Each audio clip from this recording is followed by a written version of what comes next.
Welcome to Ancient Wisdom, a sanctuary where timeless wisdom guides you into deep, restful sleep.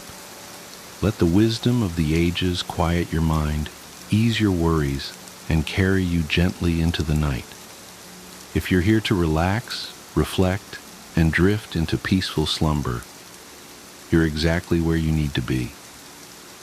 Before you get too cozy, take a moment to like this video and subscribe to the channel. It really helps me bring more soothing content your way.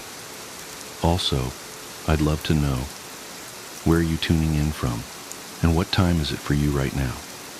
Share in the comments below. Now, settle in, get comfortable, and let the wisdom of the ages guide you into deep, restful sleep. 10 harsh truths about life men learn too late. 1. The value of time. Time is the one resource we can never get back. Yet, it's often wasted on trivial pursuits or delayed goals. Many men realize too late that they should have prioritized their time more effectively. Time spent on unimportant tasks, procrastination, or being idle can't be reclaimed. This realization often hits hard when looking back and seeing missed opportunities and unfulfilled dreams. Consider the story of John, a corporate executive who spent his prime years climbing the corporate ladder, working long hours and sacrificing personal time. It wasn't until he reached retirement that he realized he had missed out on family gatherings, his children's milestones, and nurturing friendships. This common scenario underscores the need to prioritize time. To avoid this, men should learn to prioritize meaningful activities. This means focusing on what truly matters, be it family, career, or personal growth. Effective time management is crucial. Simple techniques like setting goals, creating schedules, and avoiding distractions can make a significant difference. Tools such as time blocking, prioritizing tasks using the Eisenhower matrix, and regularly reflecting on how time is spent can help in making the most of every moment. Remember, every minute counts. 2. Health is wealth. In youth, many men take their health for granted, indulging in unhealthy habits like poor diet, lack of exercise, and insufficient sleep. It's often only later in life, when health issues arise, that the true value of health becomes apparent. Poor health choices made early on can lead to chronic conditions and a decreased quality of life. Consider the case of Mark, who ignored his health while focusing on building his business. He ate poorly, slept little, and rarely exercised. By his 40s, he faced serious health issues like hypertension and diabetes, which could have been prevented with better habits. This example highlights the long-term impact of neglecting health. Maintaining physical health through regular exercise, a balanced diet, and adequate rest is essential. Simple steps, such as incorporating a daily exercise routine, choosing nutritious foods, and ensuring 7 to 8 hours of sleep, can make a significant difference. Equally important is mental health, which includes managing stress, seeking support when needed, and maintaining a positive outlook. Practices like mindfulness, meditation, and connecting with others can bolster mental well-being. The investment in health pays off with increased longevity and a more active, fulfilling life. 3. Relationships over riches. In the pursuit of success and wealth, relationships often take a back seat. Many men realize too late that relationships with family, friends, and loved ones are far more valuable than any material wealth.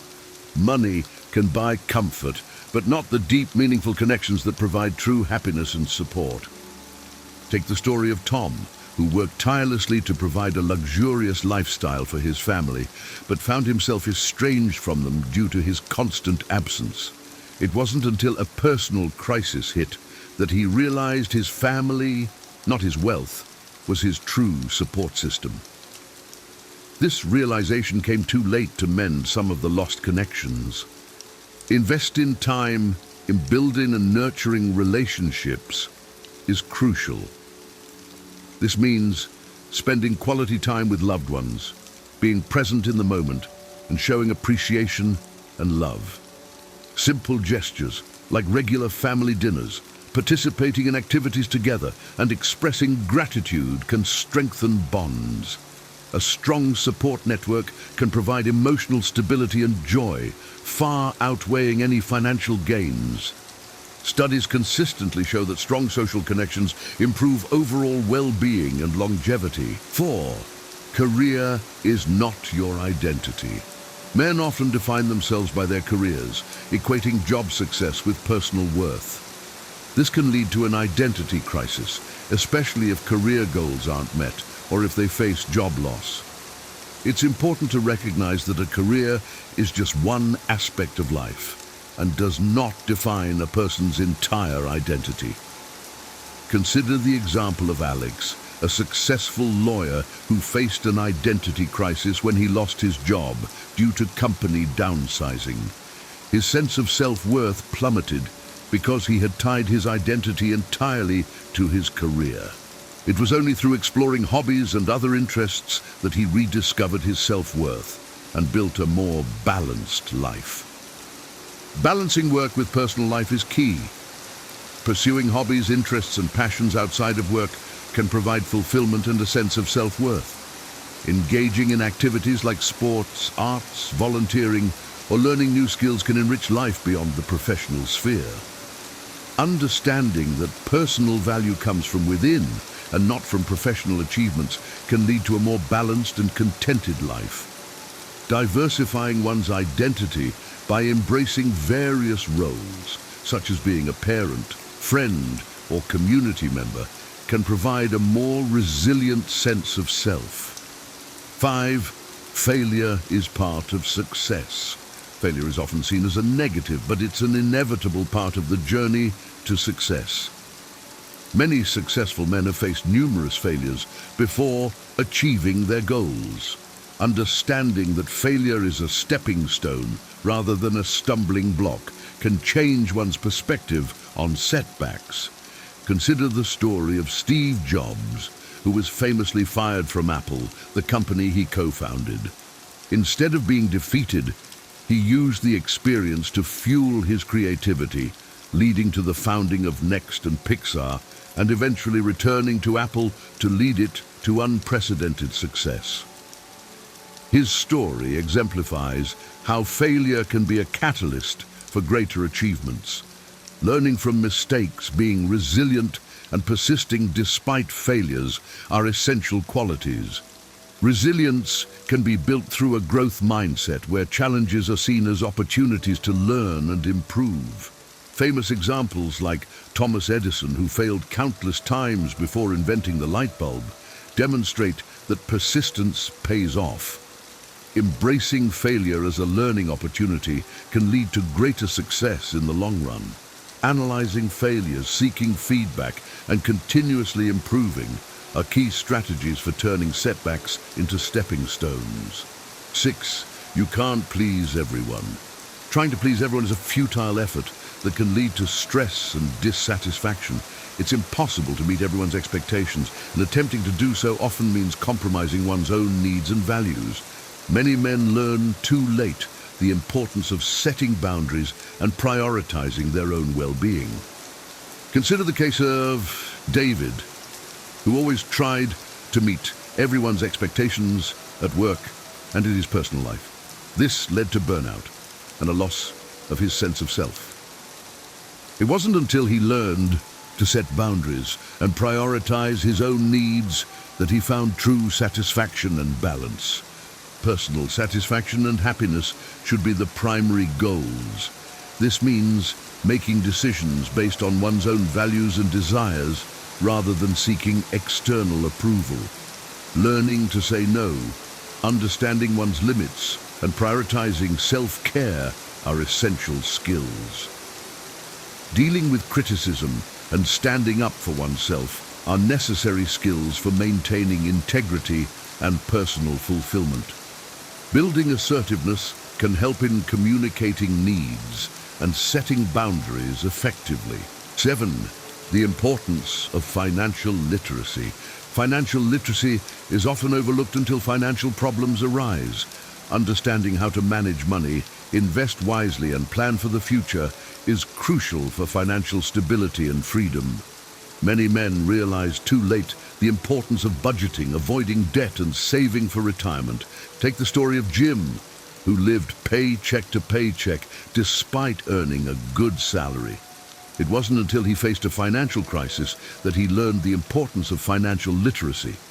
By then, he had accrued significant debt and had no savings, making recovery difficult.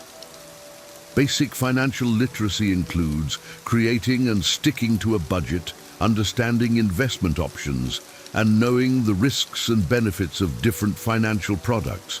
Financial education can start with simple steps like tracking expenses, understanding interest rates, and building an emergency fund.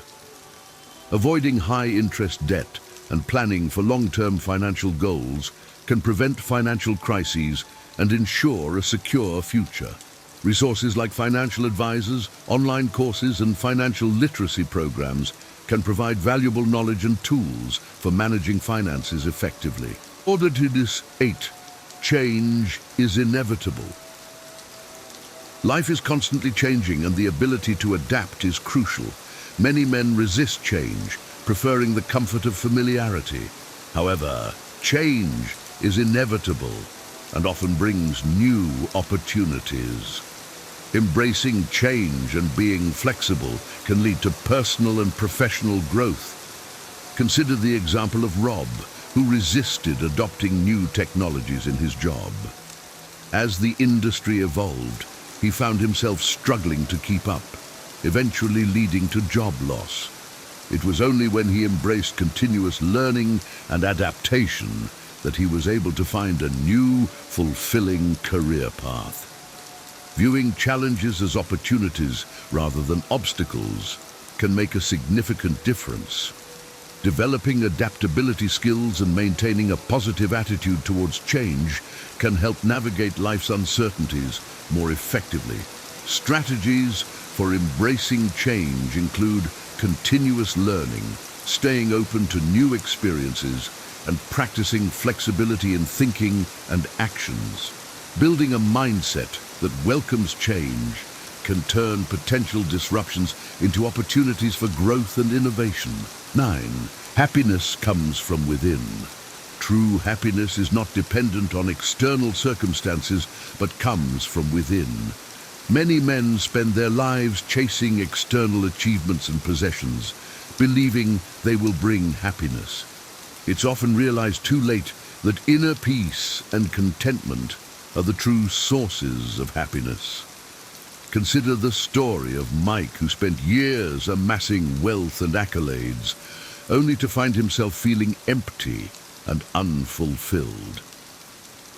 It was through introspection and personal growth that he discovered true happiness came from within, not from his external successes. Self-awareness and mindfulness are key to achieving inner happiness.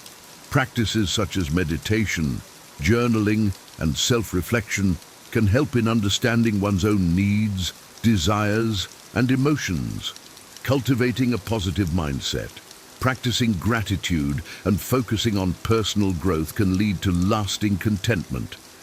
Pursuing activities that bring joy and fulfillment rather than those that merely impress others is essential for true happiness.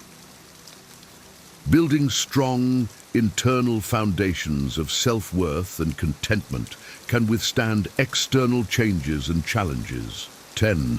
Legacy matters. In the grand scheme of life, the legacy one leaves behind is what truly matters.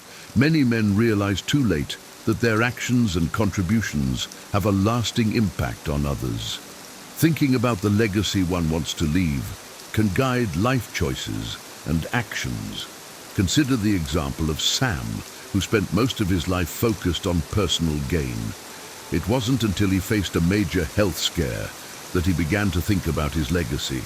He started volunteering, mentoring younger colleagues, and focusing on making a positive impact, realizing that these contributions brought him more fulfillment than any personal achievements.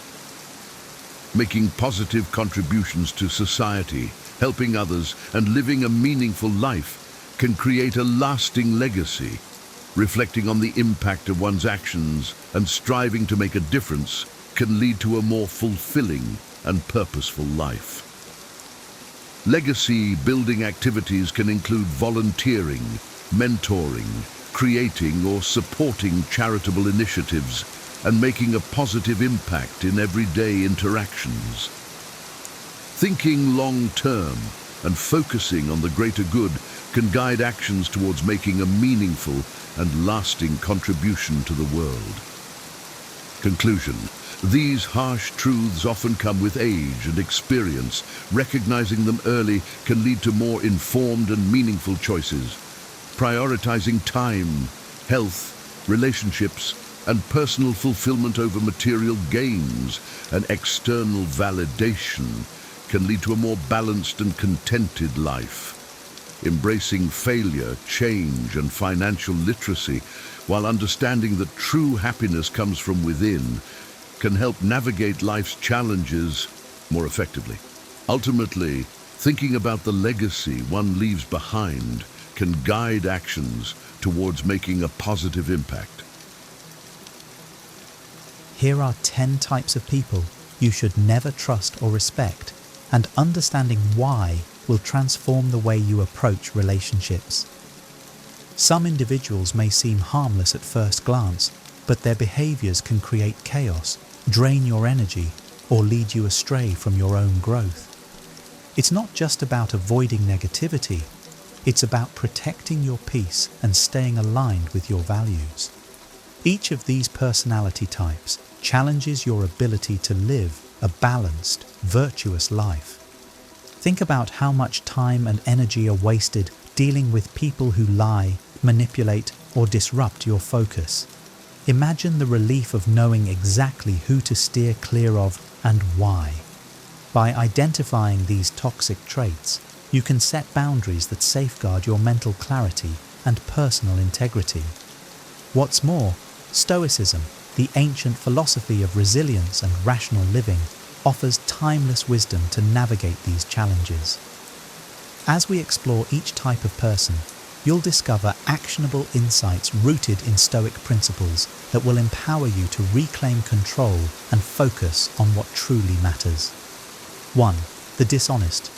Dishonesty erodes trust, damages relationships, and breeds unnecessary complications in life. Stoicism, with its emphasis on truth and integrity, urges us to avoid those who habitually lie or deceive. Marcus Aurelius wisely said, "If it is not right, do not do it.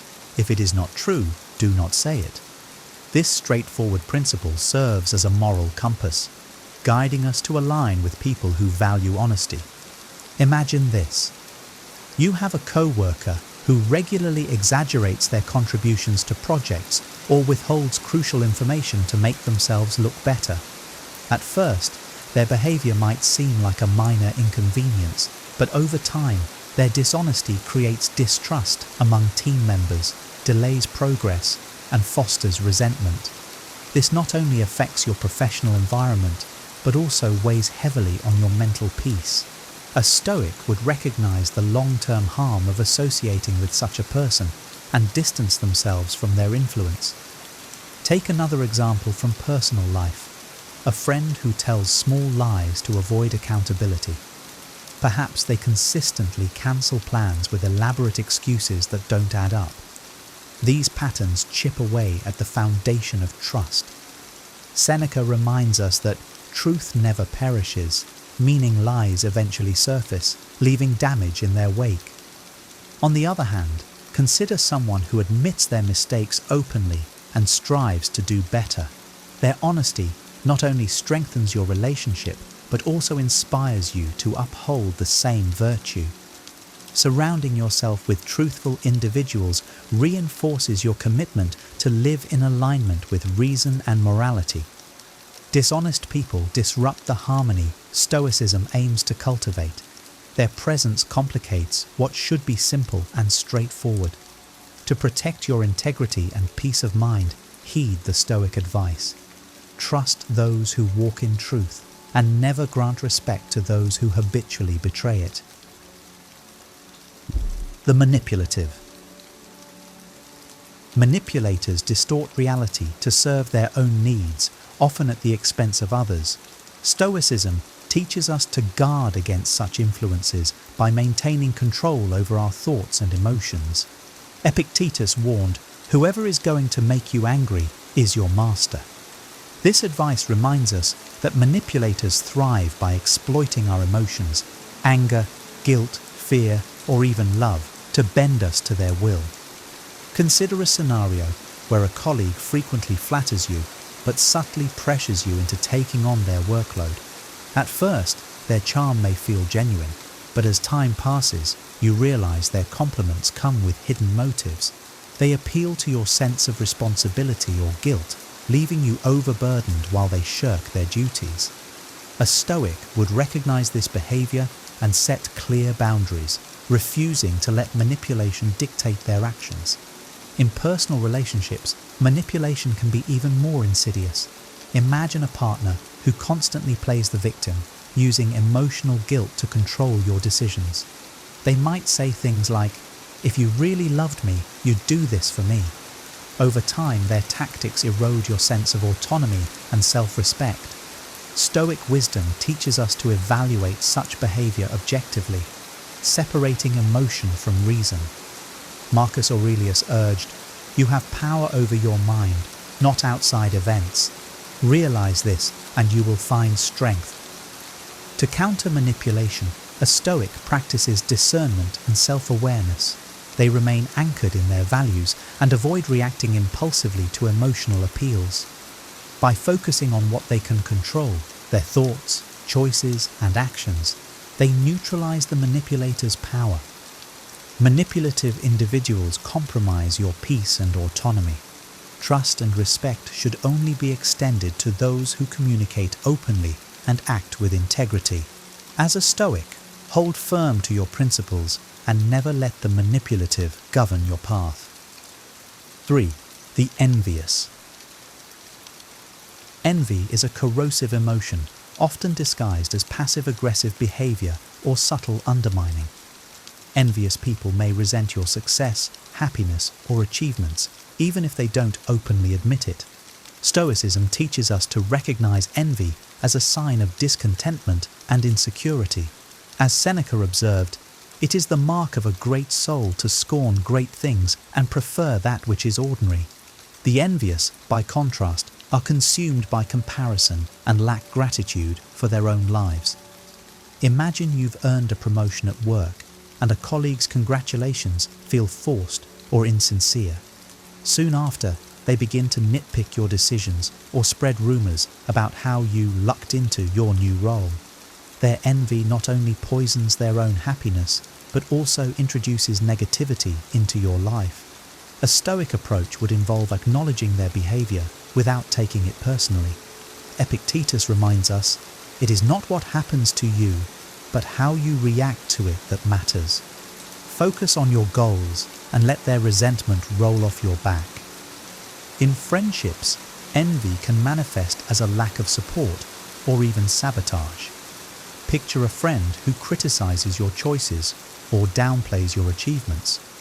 For instance, when you share news about buying your first home, they respond with, "Must be nice, but I wouldn't want the stress." Their envy clouds their ability to celebrate your success. Seneca's teachings encourage us to surround ourselves with those who uplift us, not drag us down with their own insecurities. Envy is a destructive force that disrupts harmony, both for the envious and those around them. Stoics choose gratitude over jealousy, focusing on their own path instead of comparing themselves to others. Respect and trust those who celebrate your successes genuinely, and distance yourself from those whose envy dims your light. 4. The irresponsible. Irresponsible people avoid accountability blame others for their shortcomings, and fail to follow through on commitments.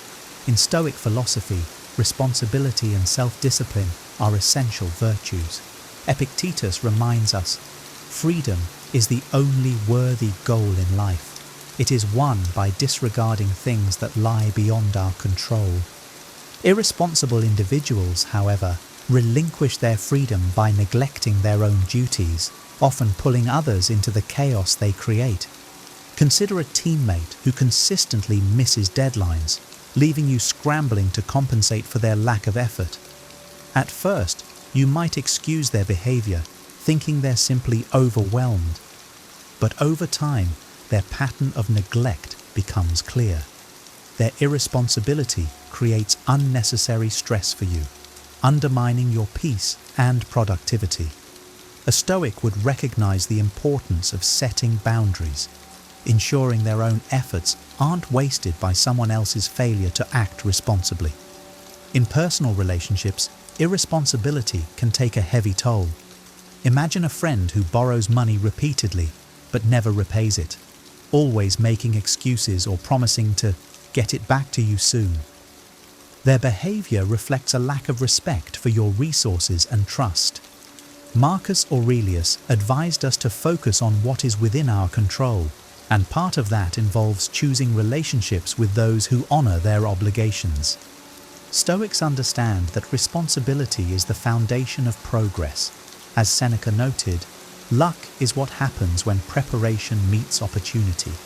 Those who are irresponsible rarely seize opportunities because they fail to prepare, instead relying on others to clean up their messes. Irresponsible individuals drain your time, energy, and patience. Respect and trust should be reserved for those who take ownership of their actions and honor their commitments. A Stoic protects their mental clarity by refusing to shoulder the burdens of others' neglect and holding firm to their own sense of accountability. 5. The gossipers. Gossipers thrive on drama, spreading half-truths and secrets to gain attention or control. Stoicism teaches us to avoid idle talk and focus on meaningful action and self-improvement. Marcus Aurelius urged, "Waste no more time arguing about what a good man should be. Be one." Gossip detracts from this focus, turning your attention toward trivial matters instead of what truly matters. Picture a co-worker who loves to share juicy office rumors, dragging you into conversations about who might get fired or who is underperforming. While these interactions may feel harmless, they come with hidden costs. Gossip fosters a toxic environment, erodes trust among colleagues, and distracts you from your own work.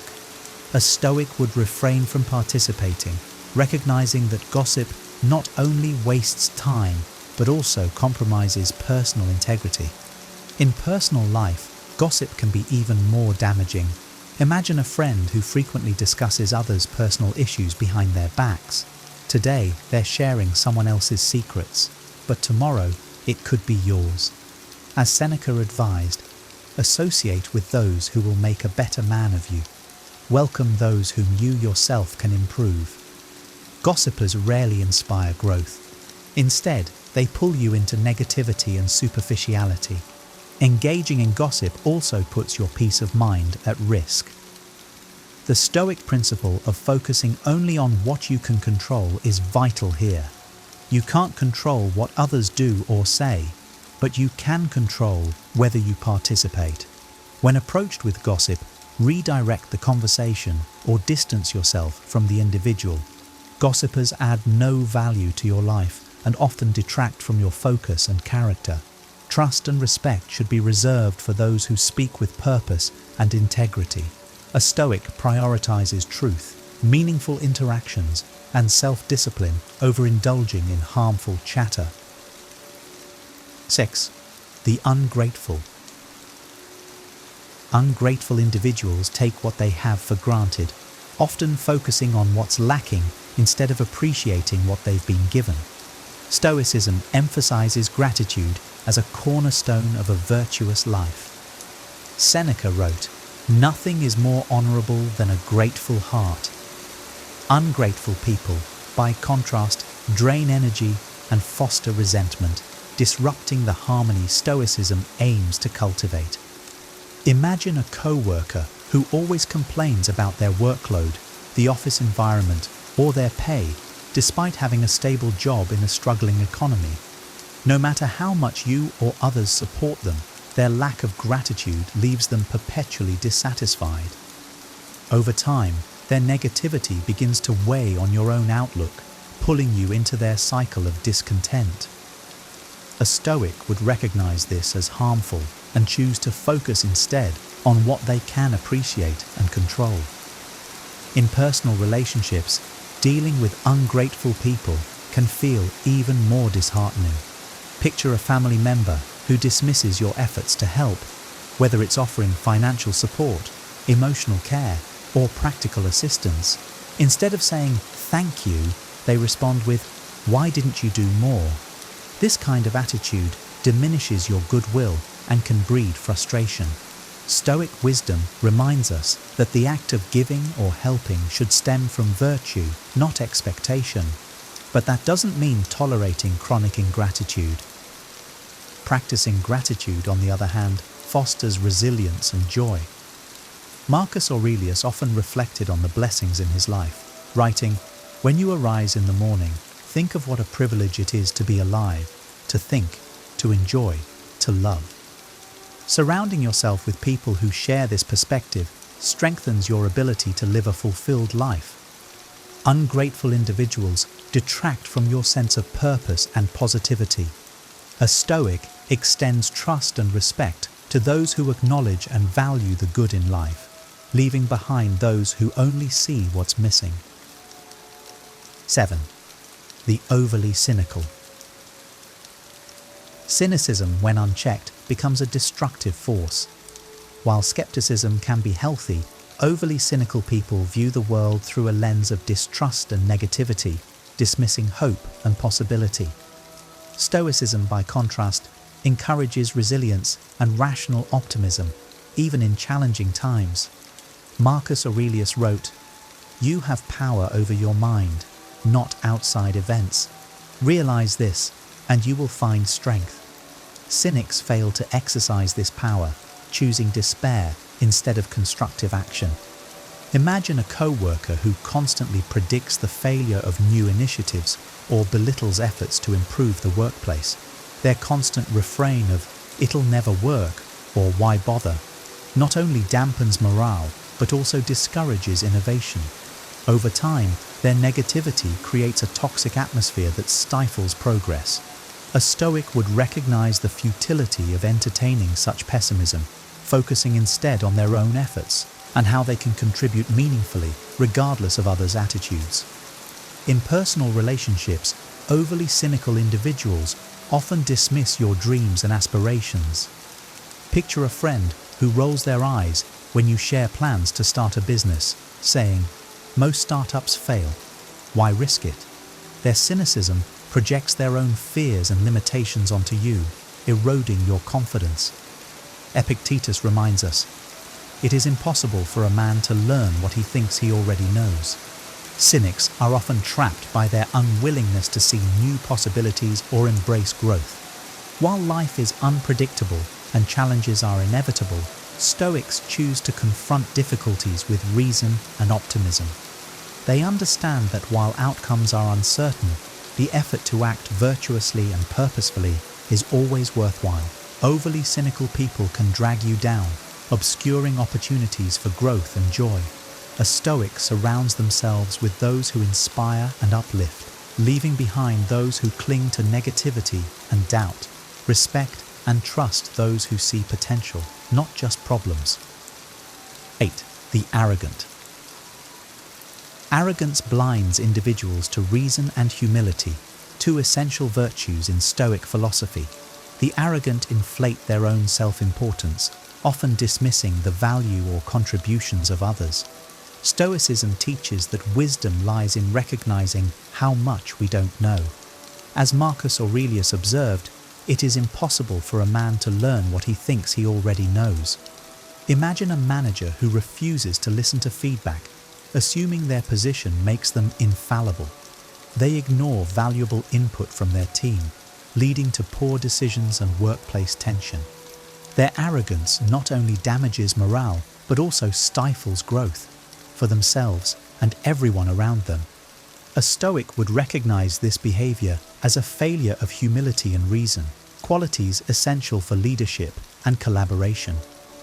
In friendships or family dynamics, arrogance manifests as dismissiveness or condescension. Picture a relative who constantly belittles your choices, presenting their opinions as superior without considering your perspective. Perhaps they dismiss your career path with remarks like, "You'll never succeed doing that," based solely on their limited understanding. This behavior not only sows discord, but also reveals their inability to see beyond their own narrow worldview. Arrogance is rooted in insecurity and detachment from reality. Stoicism advises us to cultivate humility by focusing on self-improvement rather than comparing ourselves to others. Epictetus reminds us, "If you wish to improve, be content to appear clueless or stupid in extraneous matters." True strength lies in seeking knowledge and understanding, not in pretending to have all the answers. Arrogant individuals disrupt harmony and hinder progress. Respect and trust should be given to those who demonstrate humility, openness, and a willingness to learn. A Stoic seeks relationships grounded in mutual respect and growth, steering clear of those who let pride overshadow reason and virtue. 9. The intemperate. Intemperance, whether it's indulgence in vices, lack of self-control, or impulsive behavior, leads to chaos and imbalance. Stoicism values moderation and discipline, emphasizing the importance of mastering desires rather than being mastered by them. As Seneca said, "Hold fast to this sound and wholesome rule of life, that you indulge the body only as far as health and needs require." Imagine a co-worker who frequently misses deadlines because they prioritize partying over professional responsibilities. Their inability to balance enjoyment with duty creates problems not only for themselves, but also for those who depend on their work. A Stoic would recognize this as a failure of self-governance and understand the need to distance themselves from such unreliability. In personal relationships, intemperance can manifest as recklessness, whether it's financial irresponsibility, erratic emotional outbursts, or unhealthy habits. Picture a friend who constantly borrows money to fund their excessive lifestyle, but makes no effort to pay it back or curb their spending. Their lack of self-discipline not only harms their own stability, but also places an unfair burden on those around them. Marcus Aurelius advises, "If you are distressed by anything external, the pain is not due to the thing itself, but to your estimate of it." A Stoic would maintain their peace by refusing to enable such behavior. Intemperance often leads to regret and missed opportunities. Stoicism teaches us to aim for balance, cultivating habits that support long-term well-being rather than fleeting pleasures. True happiness, as Epictetus noted, comes from living in accordance with nature and reason, not from overindulging in things that bring only temporary satisfaction. Intemperate individuals can disrupt your peace and pull you into their chaotic orbit. A Stoic chooses to align with those who exercise discipline and self-control, fostering stability and mutual growth over recklessness and excess. 10. The unprincipled. People without principles lack a moral foundation, often making decisions based on convenience, self-interest, or fleeting emotions rather than values or ethics. Stoicism places great emphasis on living a virtuous life, guided by principles such as wisdom, courage, justice, and temperance. Epictetus advised, "Know first who you are, and then adorn yourself accordingly." The unprincipled, by contrast, fail to anchor their actions in any consistent moral framework, making them unreliable and potentially harmful. Consider a business partner who is willing to cut corners, lie to clients, or exploit workers just to maximize profits. While their behavior may yield short-term gains, their lack of integrity will inevitably lead to long-term consequences, damaged relationships, legal troubles, or the loss of trust.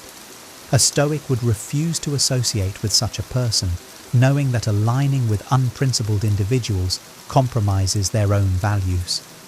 In personal relationships, an unprincipled person might betray confidences, break promises, or act deceptively without remorse. Imagine a friend who regularly changes their stance depending on what benefits them in the moment. They might abandon you in times of need, offer hollow reassurances, or fail to honor their commitments. Marcus Aurelius reminds us to seek relationships that strengthen our character. The soul becomes dyed with the color of its thoughts. Being around the unprincipled taints your moral clarity. Living without principles is like navigating without a compass. There's no direction or purpose, only chaos and opportunism. Stoicism teaches us to act in harmony with our virtues, to ensure our actions align with our beliefs and contribute to a greater good. Unprincipled individuals are unpredictable and often self-serving, leaving a trail of disorder in their wake. A Stoic chooses relationships with those who live by strong ethical standards, reinforcing mutual trust, respect, and the shared pursuit of virtue. Leave behind those who lack principles. They offer no foundation for a meaningful or harmonious connection. These 10 types of people, dishonest, manipulative, envious, irresponsible, gossipy, ungrateful, overly cynical, arrogant, intemperate, and unprincipled, are obstacles to a life of peace, purpose, and virtue. By recognizing their traits and applying Stoic wisdom, you can protect your energy, focus on what you can control, and cultivate relationships that align with your values. If you found this video insightful, make sure to give it a thumbs up and subscribe for more content on Stoicism and personal growth. We'd also love to hear from you. Share your thoughts and takeaways in the comments below. Have you encountered any of these personality types? How did you handle them? Let's keep the conversation going and learn from each other's experiences.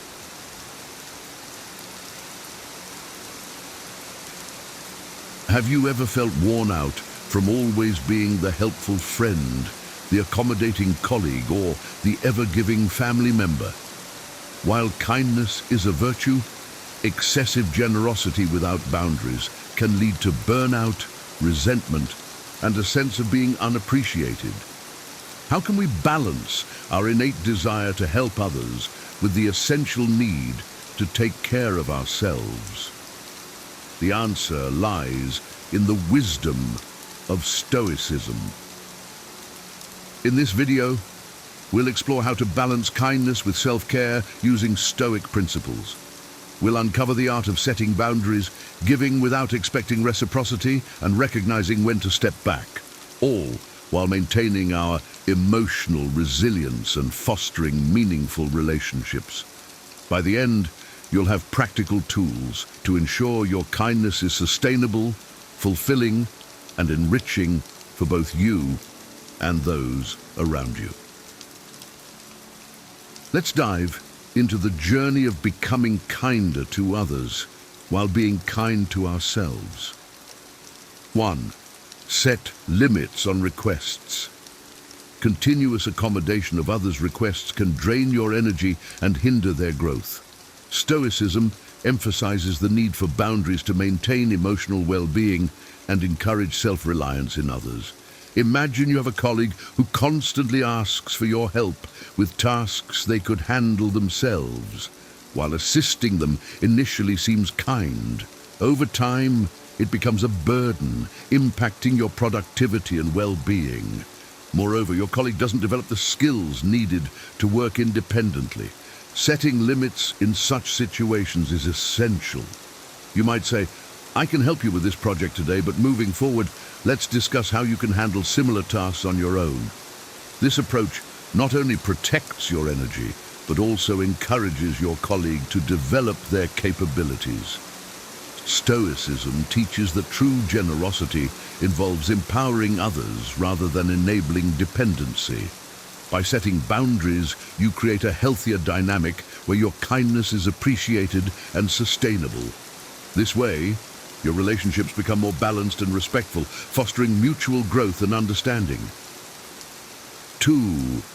Recognize when to step back.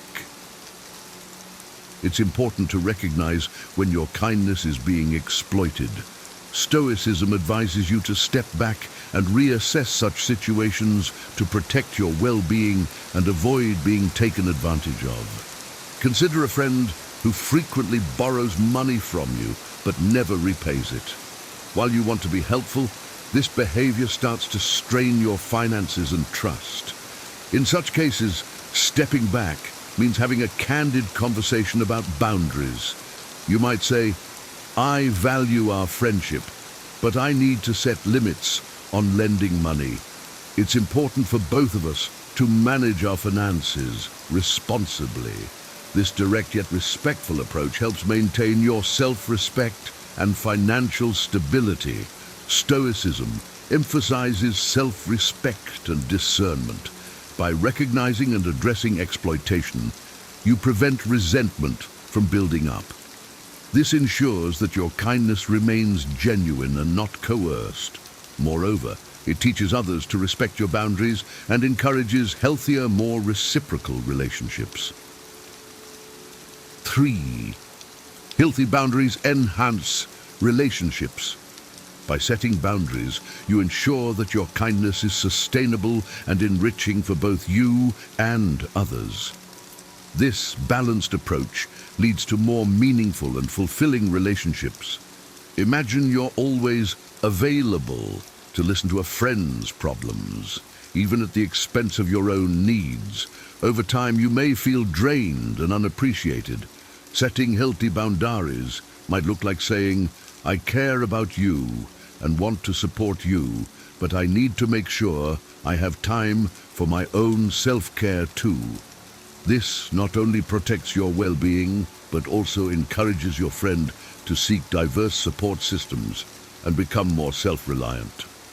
Stoicism teaches that true kindness should enhance rather than diminish your life. By maintaining boundaries, you can offer support without feeling overwhelmed, leading to stronger, more balanced relationships. This approach ensures that your kindness is rooted in mutual respect and genuine care. 4. Give without expecting reciprocity. Generosity should be an act of character, not a transaction. Expecting returns on your kindness can lead to disappointment. Stoicism advises giving freely, focusing on the joy of the act itself rather than anticipating a reward. For example, if you help a neighbor with their garden, do it because you enjoy gardening and helping others, not because you expect them to help you in the future. When you give without expecting anything in return, your actions are more sincere and fulfilling. If your neighbor does not reciprocate, you won't feel resentful because your kindness wasn't contingent on their response. Instead, you can take satisfaction in the act itself. Stoicism encourages us to find joy in our virtues. By giving freely, you cultivate a sense of inner peace and contentment, knowing that your kindness stems from a genuine place. This mindset reduces the potential for disappointment and fosters a more generous, open-hearted approach to life. 5. Balance kindness with self-care. Excessive kindness can deplete your resources, leading to burnout and a sense of being unappreciated. Stoicism teaches the importance of setting boundaries to ensure your generosity does not harm your well-being. Imagine always putting others' needs before your own, eventually leading to exhaustion and frustration. To balance kindness with self-care, it's crucial to prioritize your well-being. You might allocate specific times for helping others, ensuring you also have time for rest and personal activities. For instance, volunteering a few hours a week rather than every day can prevent burnout and maintain your enthusiasm for helping. Stoicism emphasizes the need to preserve your inner resources. By taking care of yourself first, you can sustain your ability to be kind and helpful without compromising your health. This balanced approach ensures that your kindness remains a positive force in your life and the lives of others. 6. Avoid being perceived as fragile. Overextending yourself for others can lead to being seen as weak and exploited. Learning to say no and valuing your own time and energy fosters respect and preserves your mental health. Imagine always agreeing to take on extra work for your team, leading to exhaustion and reduced performance. Saying no can be empowering. You might explain, "I am currently at capacity with my projects and can't take on additional tasks." This demonstrates self-respect and sets clear boundaries, ensuring your contributions are recognized without compromising your well-being. Stoicism advocates for self-respect and discernment in relationships. By setting limits, you prevent others from taking advantage of your kindness and build a reputation for being reliable yet assertive. This approach helps maintain a balanced, respectful dynamic in your interactions. 7. Emotional resilience through Stoicism. Practicing Stoic principles helps build emotional resilience, allowing you to navigate the ups and downs of life with a balanced and calm mindset. This resilience is key to maintaining your well-being while being kind to others. Imagine facing a series of personal challenges while still trying to support your friends and family. Stoicism teaches us to focus on what we can control and accept what we cannot. By practicing mindfulness and self-reflection, you can remain grounded and resilient even in difficult times. For example, if a loved one is going through a tough period, you can offer support without letting their struggles overwhelm you. Building emotional resilience through Stoicism helps you maintain a stable and supportive presence for others.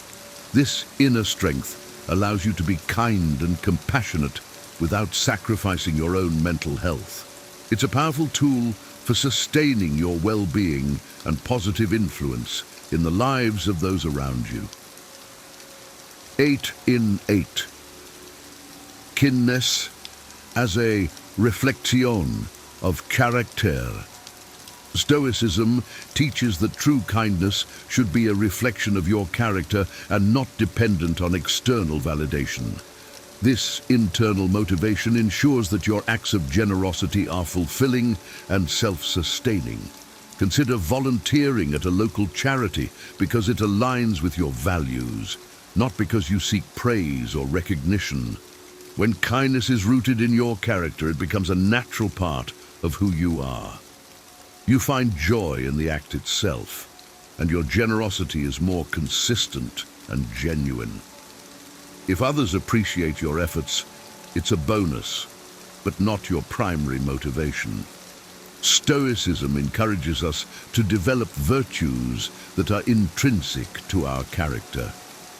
By practicing kindness as a reflection of who you are, you create a fulfilling and sustainable way of living.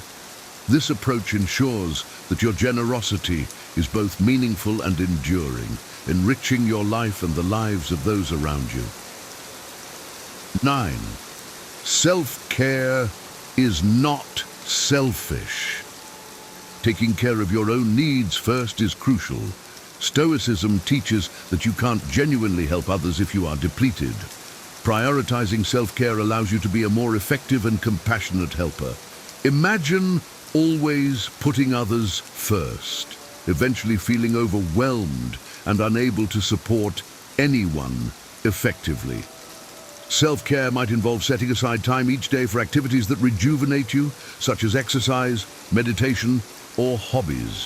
For example, dedicating an hour each morning to a calming routine can significantly enhance your overall well-being and energy levels. Stoicism emphasizes the importance of maintaining your own health and stability. By prioritizing self-care, you ensure that you have the capacity to be there for others in a meaningful way. This balanced approach helps you remain compassionate and supportive without compromising your own needs and happiness. In summary, balancing kindness with self-care is a delicate art, but with the wisdom of Stoicism, it's entirely achievable. By setting healthy boundaries, giving without expecting anything in return, and recognizing when to step back, we protect our well-being while maintaining our generosity. Stoicism teaches us that true kindness stems from inner strength and character, ensuring our acts of generosity are genuine and sustainable. Remember, taking care of yourself is not selfish, it's essential. When you prioritize your own well-being, you're better equipped to help others with a full heart and a clear mind. Embrace the Stoic principles of emotional resilience and self-respect, and let them guide you in creating balanced, fulfilling relationships. As you move forward, let kindness be a reflection of your character, grounded in inner peace and self-care.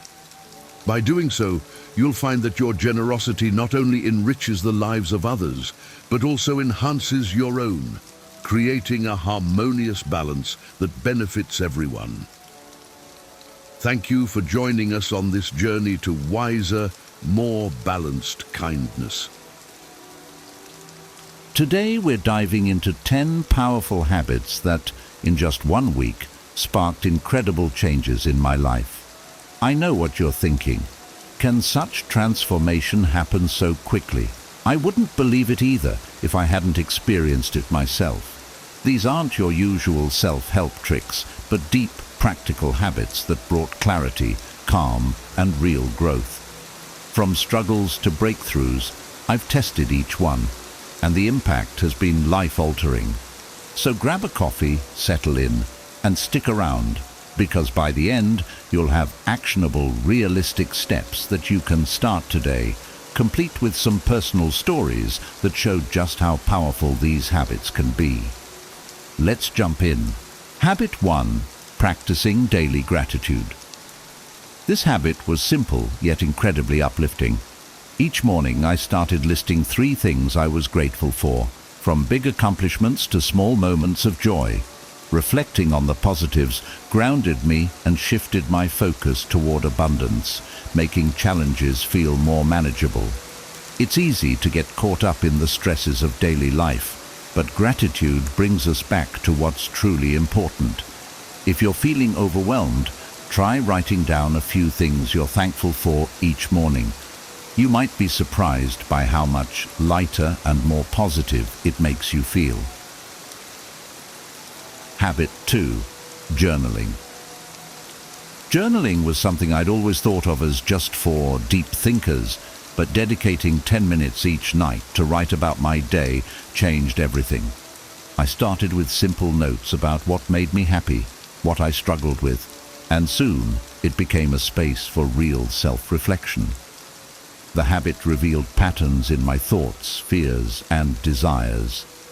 One night, after a particularly stressful day at work, I wrote down everything I was feeling, and it brought clarity and peace. I even started jotting down 3 things I was grateful for each day, which helped me shift focus from what was lacking to what I already had. It's a grounding habit that's as therapeutic as it is insightful. Habit 3. Setting a daily intention. This was a small but profound change. Every morning, I take a few minutes to set a single intention for the day, like practice patience or focus on gratitude. It created a mindful approach to my day and reminded me of my priorities when things got hectic. I found myself more focused, grounded, and in tune with my actions. Setting an intention doesn't have to be complicated. Think of it as giving your day a purpose or a theme. It can be a powerful anchor in moments of stress. Habit 4. Waking up early. The first game changer was simply waking up earlier. I used to be a late riser, hitting snooze until the last minute. Mornings were rushed and chaotic, setting a hectic tone for the whole day. But when I challenged myself to start waking up at 5 a.m., things changed, and fast. Those first days weren't easy, but by day 3, I began to feel the calm and quiet that came with the early hours. There's something almost magical about having the world to yourself as it wakes up. With those extra moments, I could stretch, meditate, and plan my day without feeling rushed. Even watching the sunrise felt grounding and gave me a renewed sense of gratitude. If you're not a morning person, try setting your alarm 15 minutes earlier each day. Those small steps toward an unrushed start will pay off in ways you can't imagine. Habit 5. Daily exercise. The second habit that shifted my life was committing to daily exercise. I wasn't a fitness fanatic and used every excuse to skip workouts. I'm too tired, there's no time, you name it. But one week I decided enough was enough. I started with just 20 minutes each day, mixing up light jogs, yoga, and simple strength exercises. Initially my muscles ached and I felt exhausted, but by the 4th day I was waking up with more energy, my mood brighter, and my focus sharper. Exercise became less about calories and more about a daily dose of self-care. It was a moment to connect with myself, leave behind stress, and tune in to my own needs. Habit 6. Mindful eating. Mindful eating was a small change that had a big impact. I used to eat quickly, often while on my phone or laptop, barely paying attention. But when I committed to eating without distractions, I realized how much I'd been missing. By setting aside screens and slowing down, I began to taste and enjoy each bite, noticing the flavors and textures as though experiencing them for the first time. Eating slowly helped me recognize when I was full and naturally reduced overeating. This mindful practice brought gratitude and awareness to my meals, helping me connect with food in a healthier, more fulfilling way. Habit 7. Practicing self-compassion. The final habit was a lesson in self-compassion. Whenever I stumbled or faced setbacks, I tended to be hard on myself. But instead, I started reminding myself to be as kind to myself as I would to a friend. Whenever I made a mistake, I'd pause, take a breath, and remind myself that it's okay to not be perfect. Self-compassion became a powerful tool in my growth, helping me recover from setbacks faster and with more resilience. Remember, progress isn't a straight line, and self-kindness goes a long way. Habit 8. Decluttering my space. I'd underestimated how much clutter in my physical space was affecting my mental space. I started by setting aside 10 minutes each day to clear one area of my home, a desk, a drawer, or a closet. As I decluttered, I felt a sense of relief and clarity, noticing how much easier it was to focus and relax. Having a tidy space gave me a calm, clear environment to start and end my days. If you find yourself feeling overwhelmed or distracted, try small decluttering sessions.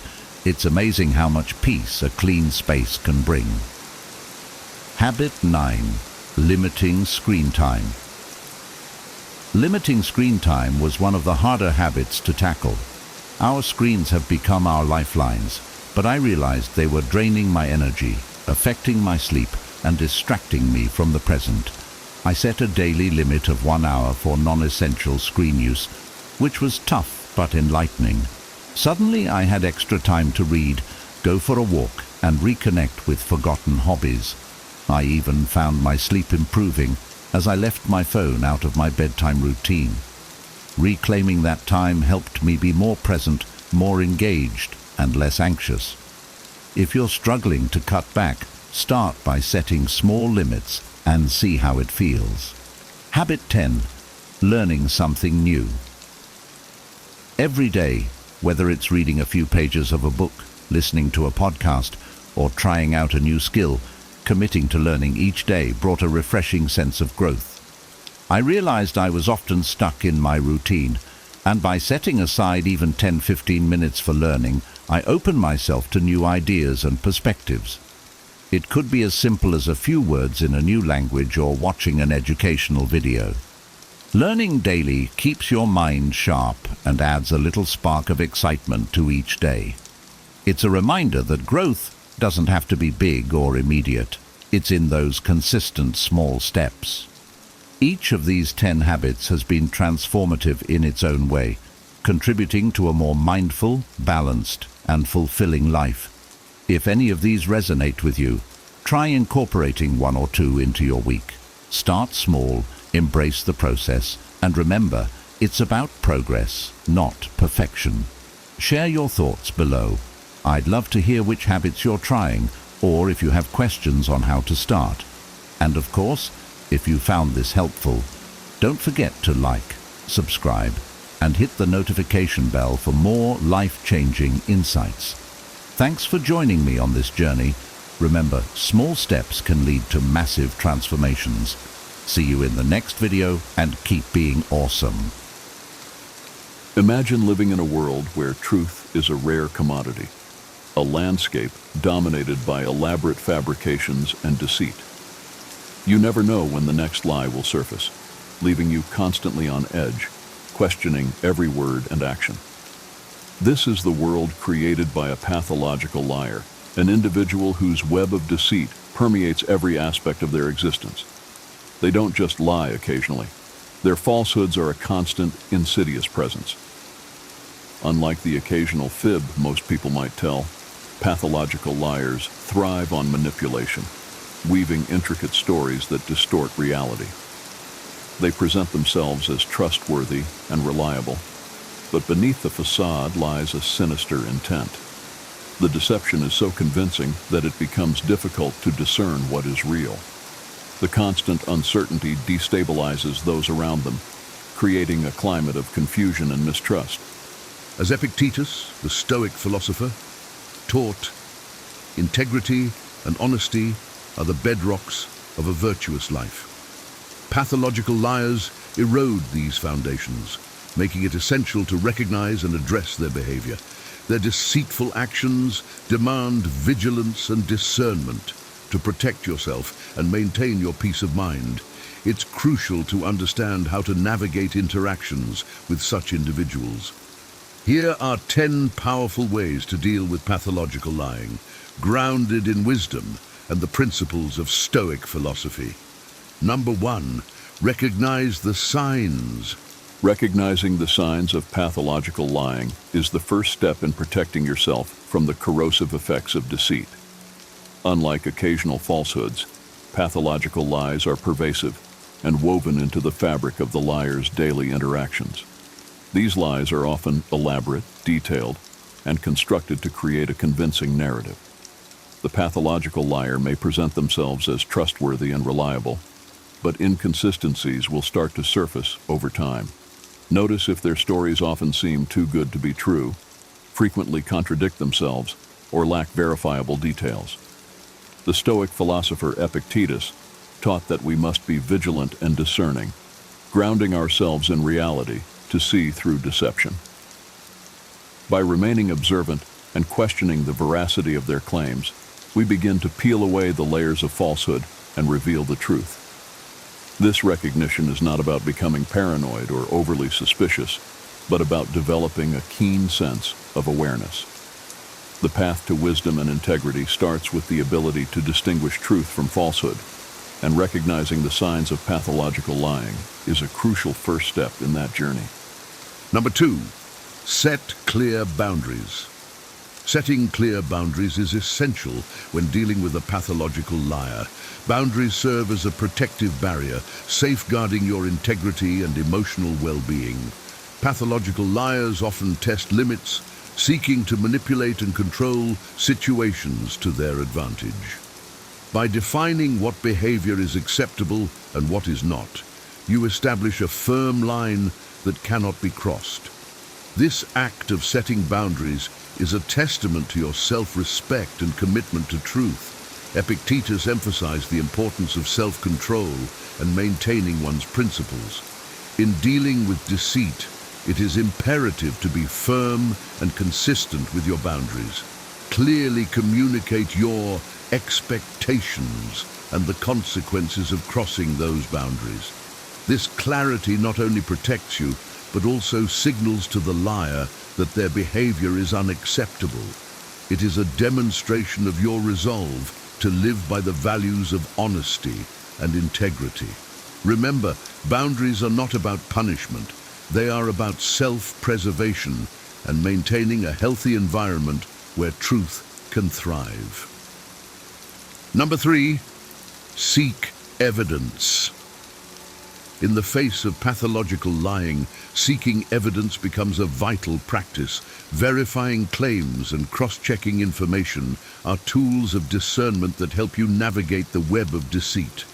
Pathological liars rely on the assumption that their stories will be accepted without question.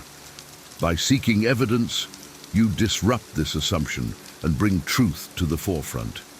Epictetus taught that we should seek clarity and truth in all things. This principle is especially relevant when dealing with deceit. Take the time to investigate and validate the information presented to you. Look for corroborating details and consult reliable sources. This process not only protects you from being misled, but also exposes the patterns of deceit. Over time, the liar's fabrications will unravel under the scrutiny of evidence. This practice of verification aligns with the Stoic commitment to wisdom and integrity, reinforcing your ability to stand firm in the face of falsehoods. Number 4, communicate directly. Addressing the issue of pathological lying directly is crucial. Confrontation, when done with calmness and clarity, can be a powerful tool in managing deceit. The pathological liar know that their behavior has been noticed and is unacceptable. Epictetus encouraged direct communication and the pursuit of truth. Even in challenging situations, approach the conversation with a composed and resolute demeanor. Express your observations and concerns without anger or accusation. The goal is to make the liar aware that their deceit is not going unnoticed and that it has consequences. This direct approach can sometimes prompt self-reflection and change in the liars. However, it's important to manage your expectations and understand that change may not occur immediately. By communicating directly, you assert your commitment to honesty and integrity, and you create an environment where deceit is less likely to thrive. This practice aligns with the Stoic values of courage and wisdom, empowering you to uphold the truth. Number 5, limit interaction. Limiting your interaction with a pathological liar is a protective measure that helps preserve your mental and emotional well-being. Continuous exposure to deceit can be draining and destabilizing. By reducing the amount of time you spend with the liar, you minimize their influence over you. Epictetus advised us to be mindful of our associations, recognizing that the company we keep can impact our virtue and tranquility. Distancing yourself from the pathological liar does not mean avoiding them entirely, but being strategic about when and how you interact. Choose your encounters carefully and maintain a certain level of detachment. This practice helps you stay grounded in your own values and reduces the chances of being caught up in their web of lies. Limiting interaction is a way to safeguard your peace of mind and maintain your commitment to truth and integrity. It is a demonstration of self-respect and wisdom, aligning with Stoic principles of self-preservation and discernment. Number 6, maintaining your integrity. Maintaining your integrity is paramount when dealing with pathological liars. It is easy to be swayed or tempted to retaliate with deceit, but Stoic philosophy teaches us to rise above such inclinations. Epictetus emphasized the importance of living in accordance with our values, regardless of external circumstances. Your integrity is a reflection of your character and commitment to truth. In interactions with a pathological liar, remain steadfast in your honesty and principles. Do not stoop to their level or engage in similar behavior.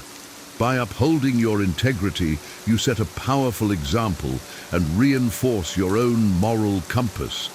This steadfastness not only protects you from the corrosive effects of deceit, but also fortifies your sense of self. Maintaining integrity requires courage and resilience, but it is the cornerstone of a virtuous life. It allows you to navigate interactions with confidence and clarity, knowing that you are true to yourself and your values. Number 7, educate yourselves. Educating yourself about pathological lying and its underlying causes can provide valuable insights and strategies for dealing with deceit. Understanding the psychological aspects of this behavior can help you navigate interactions with greater wisdom and empathy.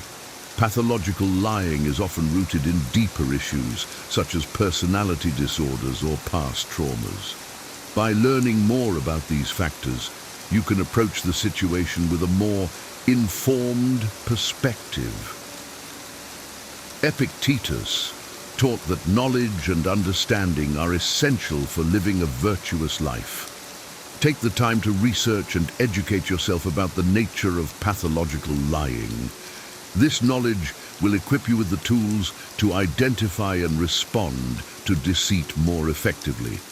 It also fosters a sense of compassion as you recognize that the liar's behavior may be driven by unresolved psychological issues. However, it is important to balance empathy with self-preservation, ensuring that you do not become enmeshed in their web of deceit. Education empowers you to act wisely and protect yourself, aligning with Stoic principles of wisdom and discernment. Number 8, encourage professional help. Encouraging the pathological liar to seek professional help is a compassionate and constructive approach. Pathological lying can be a symptom of deeper psychological issues that may require therapy or counseling. Suggesting professional help shows that you recognize the seriousness of their behavior and care about their well-being. Epictetus emphasized the importance of seeking improvement and growth, both for ourselves and others. Approach the conversation with empathy and understanding, expressing your concern for their mental health. Suggesting therapy or counseling can provide them with the support and tools needed to address their lying behavior. While you cannot force them to seek help, planting the seed of this idea can be a step toward positive change. Encouraging professional help demonstrates your commitment to their well-being and your own boundaries. It aligns with Stoic principles of compassion, wisdom, and the pursuit of improvement, fostering a healthier and more honest environment. Number 9, stay grounded in truth. Staying grounded in truth is essential when dealing with pathological liars. Their constant deceit can create a confusing and destabilizing environment. By reaffirming your commitment to truth, you protect yourself from being swayed by their lies. Epictetus taught that we must anchor ourselves in reality and truth, regardless of external influences. Regularly remind yourself of your values and principles and seek out reliable sources of information. Surround yourself with people who value honesty and integrity, as their support can help you stay grounded. Practice mindfulness and self-reflection to maintain clarity and discernment. Staying grounded in truth not only shields you from deceit, but also reinforces your own moral compass. It empowers you to navigate interactions with confidence and integrity, knowing that you are anchored in reality. This practice aligns with Stoic principles of wisdom, self-control, and the pursuit of virtue, fostering a life grounded in truth and honesty. Number 10, seek support. Seeking support from trusted friends, family, or professionals is crucial when dealing with a pathological liar. The constant deceit and manipulation can be mentally and emotionally exhausting. Having a support system provides you with perspective, advice, and emotional backing. Epictetus emphasized the importance of community and seeking counsel from wise individuals. Share your experiences and concerns with those you trust. and listen to their insights. They can offer valuable advice on how to navigate the situation and maintain your well-being. Professional support, such as therapy or counseling, can also provide tools and strategies for dealing with deceit. Seeking support is not a sign of weakness, but a demonstration of wisdom and self-care. It ensures that you do not face the challenges of dealing with a pathological liar alone. This practice aligns with Stoic principles of resilience, wisdom, and the value of community, helping you maintain your integrity and emotional health. Navigating the treacherous waters of pathological lying requires wisdom, resilience, and unwavering commitment to truth.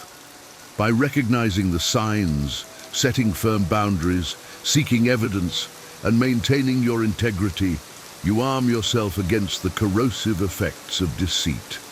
Encourage professional help and lean on your support network to reinforce your resolve. Remember, staying grounded in truth and practicing discernment are your greatest defenses. As Epictetus taught, our virtue is tested not by the circumstances we face, but by how we respond to them. Embrace these principles to protect your peace and uphold the values of honesty and integrity. Your journey through the landscape of deceit can become a testament to the strength of your character.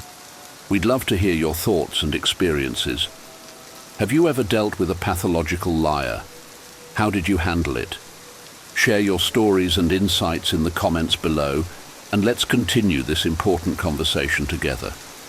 Your wisdom could be the guiding light for someone else navigating the same challenges. Here are 10 terrible signs someone is using you that you must know. Have you ever had that sinking feeling that someone in your life is only there for what you can do for them? Maybe it's a friend who only calls when they need a favor, or a partner who seems more interested in what you provide than who you are. If you felt this way, you're not alone. And today, we're uncovering the 10 clearest signs that someone is using you. But here's the twist. It's not always obvious when it's happening. Manipulation and selfish behavior often come disguised as flattery, friendship, or even love. You might think you're just being generous, helpful, or kind, but underneath it all, their motives might be far from pure. This list will challenge your assumptions and help you spot the subtle and not so subtle behaviors that reveal someone's true intentions. By the end of this video, you'll not only recognize these toxic patterns, but also feel empowered to set boundaries and protect yourself. Because the truth is, your time and energy are precious, and no one deserves to drain them for their own gain.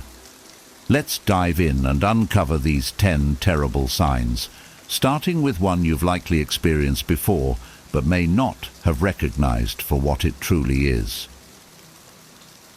1. They only contact you when they need something.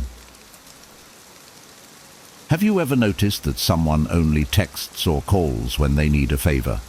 It's not a casual, "Hey, how are you doing?" or a friendly check-in, but rather a direct or indirect way to ask for help. Maybe it's borrowing money, asking for advice, or needing a ride. At first you might brush it off, thinking, they're just busy, and everyone needs help sometimes. But over time, you realize that these interactions are one-sided. They're not reaching out because they care about you, but because they need something from you. I've experienced this firsthand. There was a friend I genuinely cared about, someone I thought valued our connection as much as I did. But looking back, I can't recall a single time they contacted me just to talk or share good news. Every message was transactional. "Can you help me move this weekend? I'm short on cash. Can you cover me?" Or, "Can you help me with this problem?" It was always about what I could do for them. It took me a while to recognize the pattern because I wanted to believe the best about them.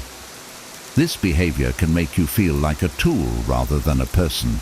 At first, you might excuse it, thinking, maybe they're struggling or I'm just being kind. But the truth is, genuine relationships are built on mutual care, not convenience.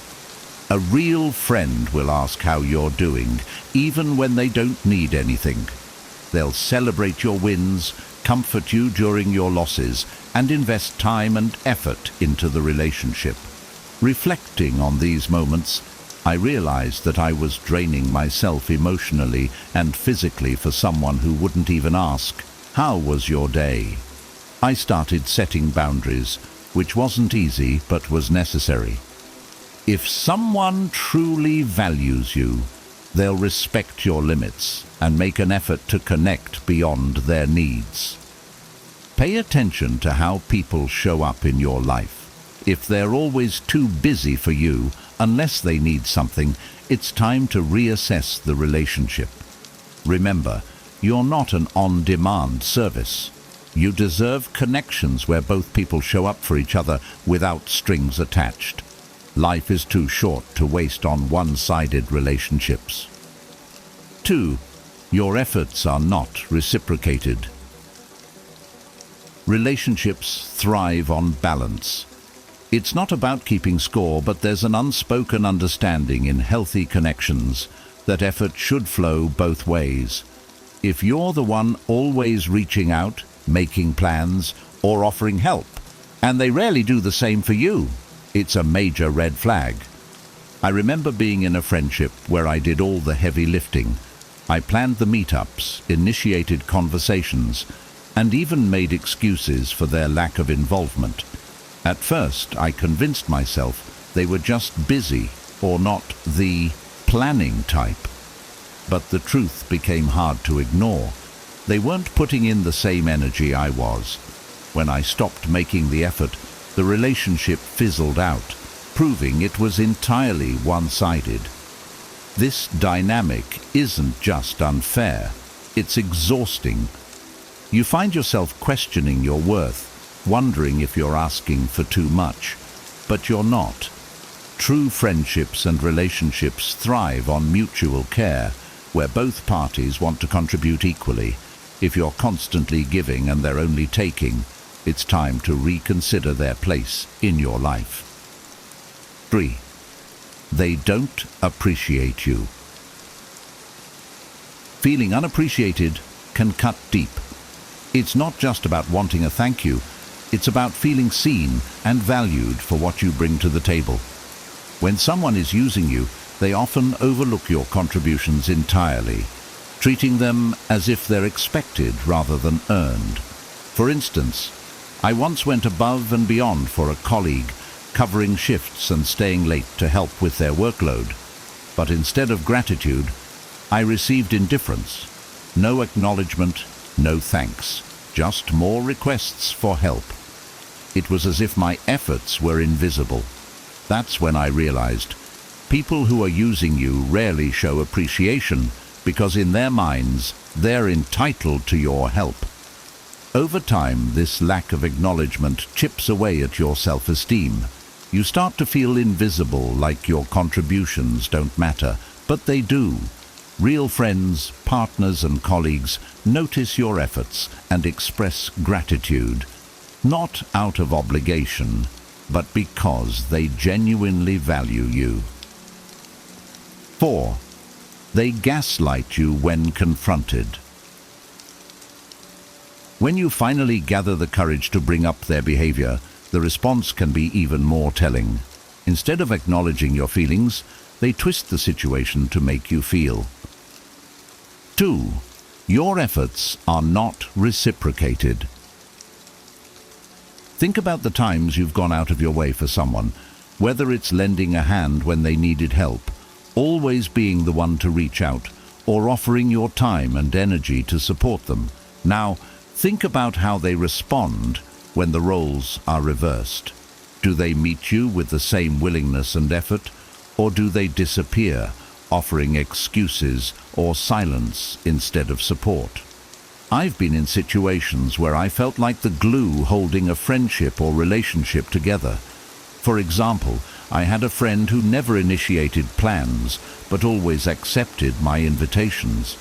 I would check in on them regularly, send thoughtful messages, and even go out of my way to help them during tough times.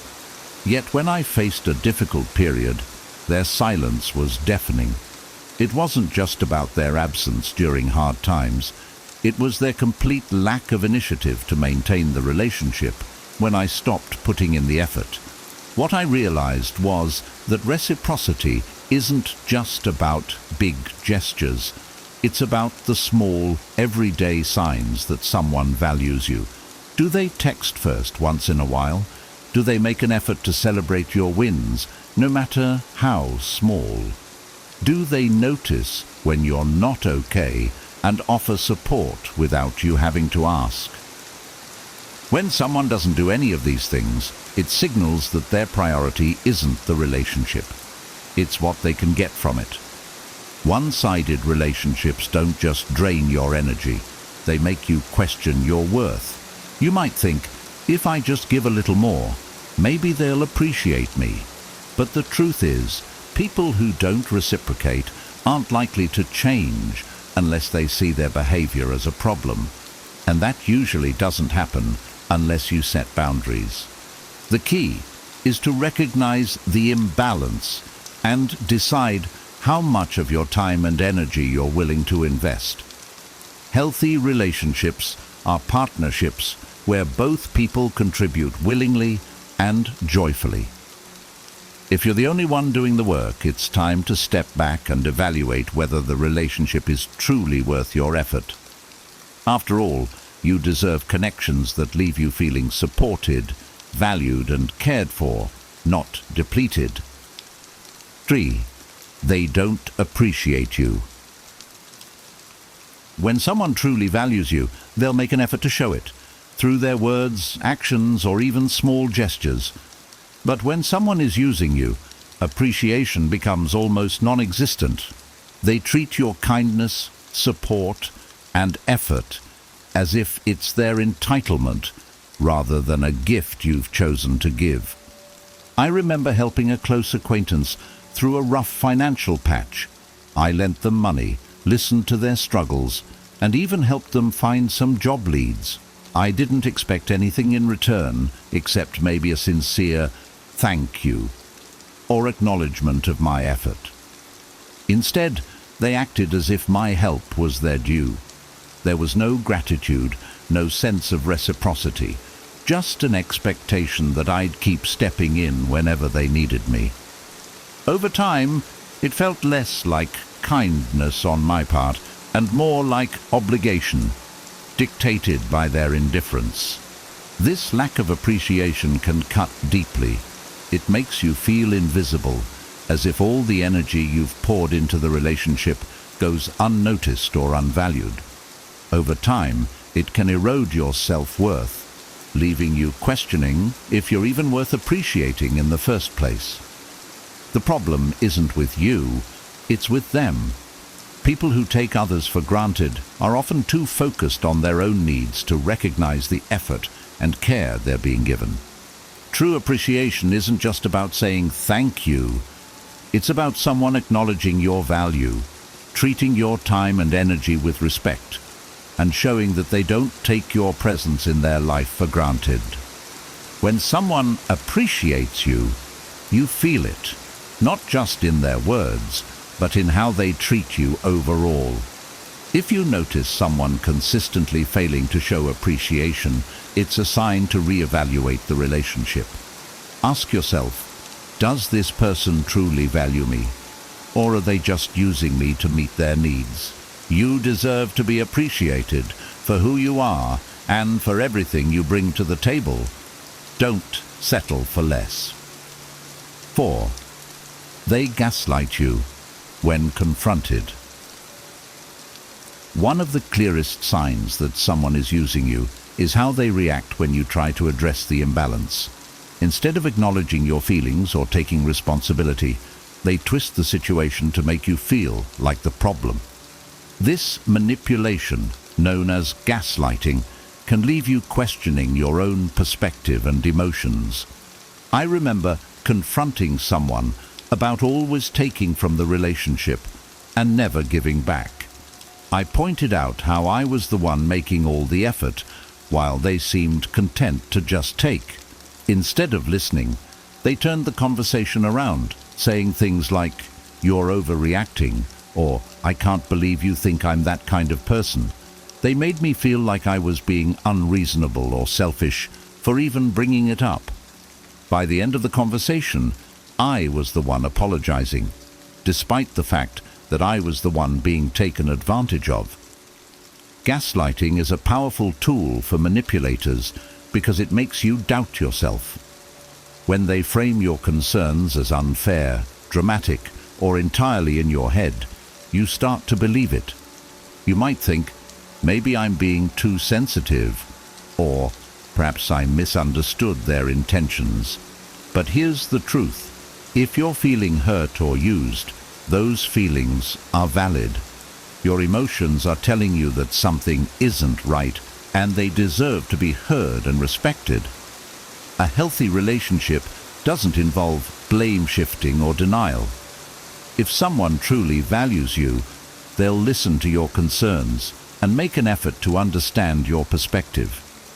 They won't dismiss your feelings or make you feel guilty for expressing them. Gaslighting, on the other hand, is a way of deflecting responsibility and keeping you in a cycle of doubt and compliance. The next time someone twists your words or invalidates your feelings when you try to have an honest conversation, take a step back. Ask yourself if their reaction is about self-preservation rather than genuine care for you. Trust your instincts and remember, real friends or partners will work through issues with you, not make you feel like you're the issue. Protect your peace and don't let anyone manipulate you into believing you deserve less. 5. They prioritize their needs over yours. A strong relationship involves give and take, where both people's needs are considered and respected. However, when someone is using you, their needs will always take precedence over yours. Your feelings, goals, or struggles become secondary, or worse, irrelevant, in their world. I've had experiences where someone would constantly ask for my time and energy, but never reciprocated when I needed the same. For instance, I had a friend who always needed advice or support whenever they were going through something, and I was happy to help. But when I was facing my own challenges, they were either too busy or entirely uninterested. Conversations would quickly shift back to their problems, leaving me feeling unheard and unsupported. This dynamic often leaves you feeling drained and unimportant. No matter how much you give, it's never enough because their focus is always on themselves. You might even catch them brushing off your concerns with phrases like, "You'll figure it out," or "That's not a big deal." Over time, this pattern becomes a clear sign that they don't truly value you or the relationship. They see you as a resource to fulfill their needs, not as an equal partner. People who prioritize their own needs over yours often disguise their behavior in subtle ways, making you feel guilty for asking for anything in return. They might frame your requests for support as unreasonable or inconvenient, further reinforcing the imbalance. A healthy relationship involves mutual care and respect. Both people should feel heard, valued, and supported, especially during tough times. If someone consistently puts their needs first while ignoring yours, it's time to reevaluate their role in your life. Ask yourself, do they genuinely care about my well-being, or am I just a means to an end for them? Remember, your needs matter just as much as theirs. Relationships should be a partnership, not a one-way street. Don't let someone make you feel guilty for wanting balance and mutual respect in your connections. You deserve relationships that lift you up, not ones that leave you feeling neglected. 6. They disappear. When you need help. One of the clearest signs that someone is using you is their sudden absence when you need support. They're quick to call on you for help with their problems, but when the tables turn, they're nowhere to be found. This inconsistency reveals that they're not truly invested in the relationship. They're only there for what they can gain. I've been in situations where I supported someone through countless challenges, offering advice, encouragement, and even practical help. But when I was going through a tough time, they didn't even ask how I was doing. I reached out, hoping for the same level of care I had shown them. But all I got were excuses like, "I'm too busy right now," or no response at all. It felt like I was yelling into an empty void, and it hurt deeply. This type of behavior leaves you feeling isolated and undervalued. It makes you question the authenticity of the relationship, as it becomes clear that their presence in your life was conditional.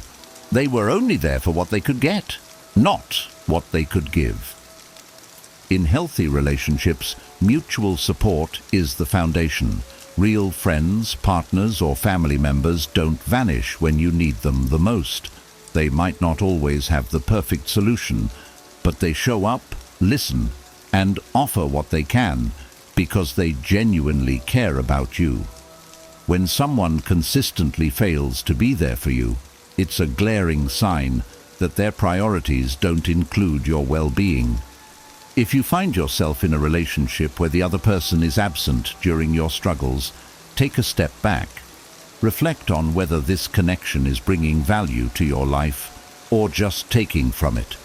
You deserve people who stand by you in both good times and bad, not those who disappear the moment you need a shoulder to lean on. Recognizing this imbalance is the first step toward protecting your energy and surrounding yourself with people who truly care. 7. They exploit your generosity.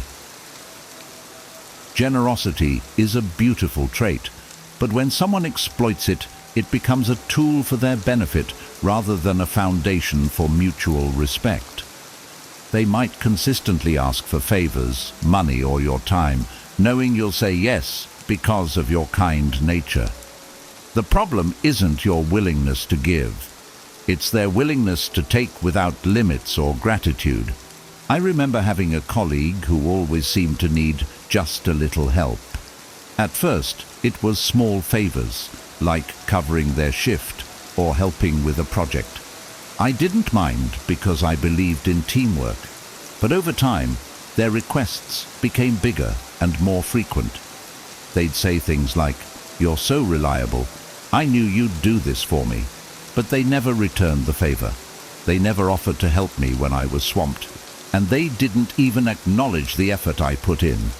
Eventually, I realized they were exploiting my willingness to help while giving nothing in return. This kind of dynamic can leave you feeling drained, resentful, and taken advantage of. You might find yourself saying yes, even when you're overwhelmed, just to avoid conflict or guilt. The truth is, people who exploit your generosity often rely on your discomfort with setting boundaries. They know you'll go the extra mile because you're kind-hearted, and they use that to their advantage.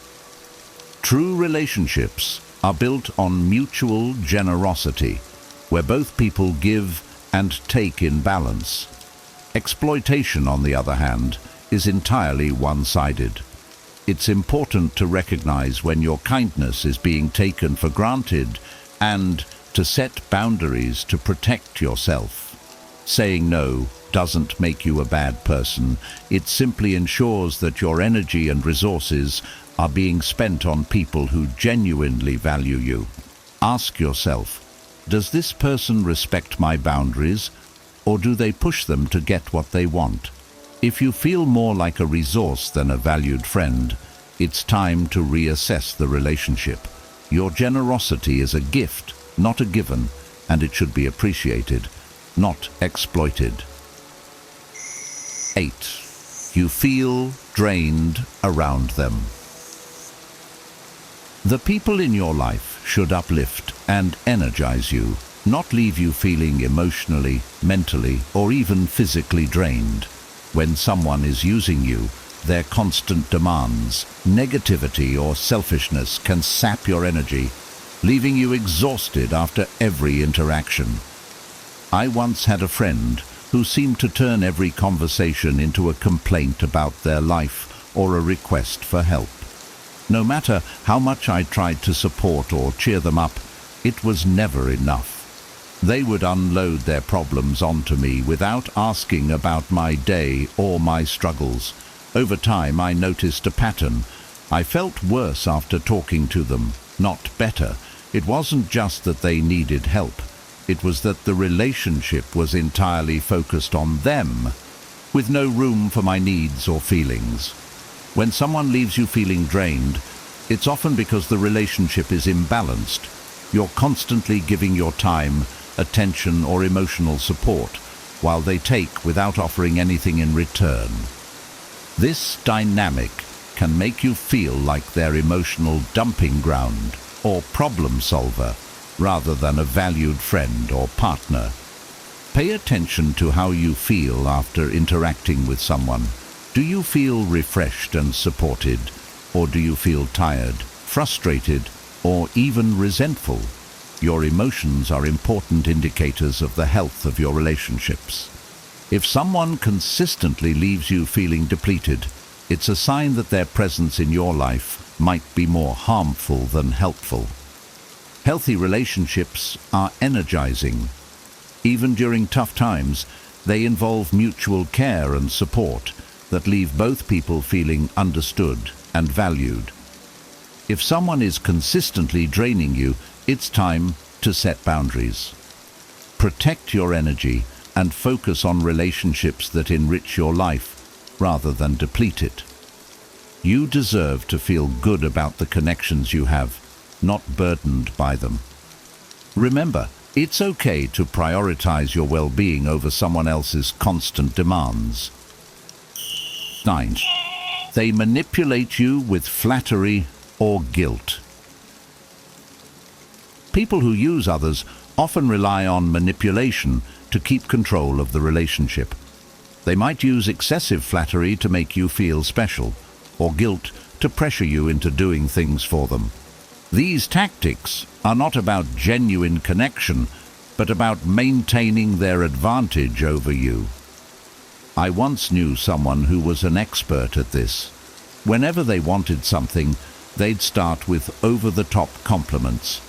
"You're the only person I can trust with this," or "You're so amazing for always helping me." At first, it felt good to be appreciated, but I began to notice a pattern.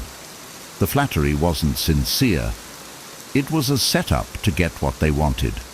On the other hand, if I ever hesitated to help, they'd quickly pivot to guilt. "I thought you cared about me." Or, "I guess I'll have to figure it out on my own." This emotional manipulation traps you in a cycle of compliance. The flattery makes you feel obligated to help, while the guilt makes you feel bad if you don't. Over time, you might find yourself agreeing to things you don't want to do, simply to avoid the guilt or maintain their approval. Recognizing these tactics is key to breaking free from the cycle.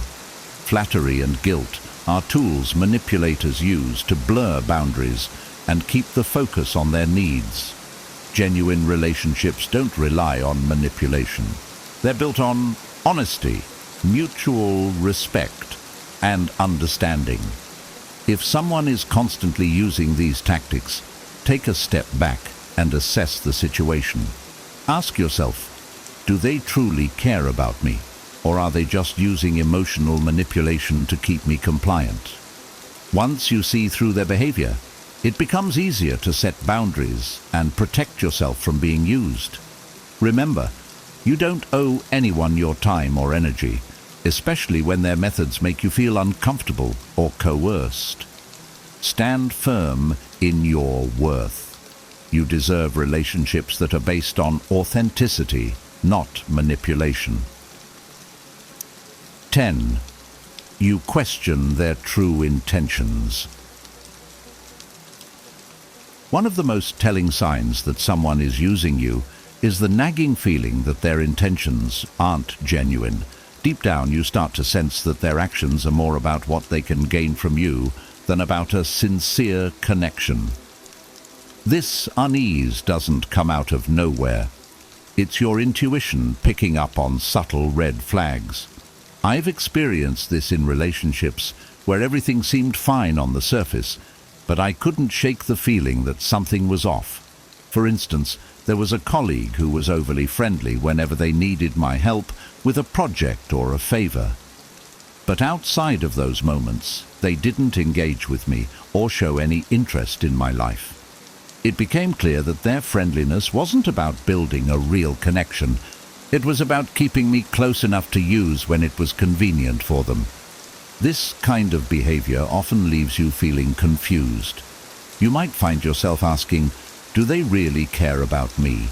Or am I just imagining things? Genuine relationships don't make you question someone's motives repeatedly. When someone values you, their intentions are clear. They want to be in your life because of who you are, not because of what you can provide. If you're constantly questioning their authenticity, it's worth pausing to evaluate the relationship. Are they there for you during your highs and lows, or do they only show up when it benefits them? Do their actions align with their words, or do they make promises they never keep? These questions can help clarify whether their intentions are genuine or self-serving. Trust your instincts. If something feels off, it probably is. Real connections leave you feeling secure and valued, not suspicious or uneasy. Don't ignore those gut feelings. They're often your best guide. You deserve relationships where you don't have to second-guess someone's motives, where the connection is built on mutual care and respect, not on hidden agendas. Prioritize those who show up for you genuinely, and let go of those who make you doubt their true intentions.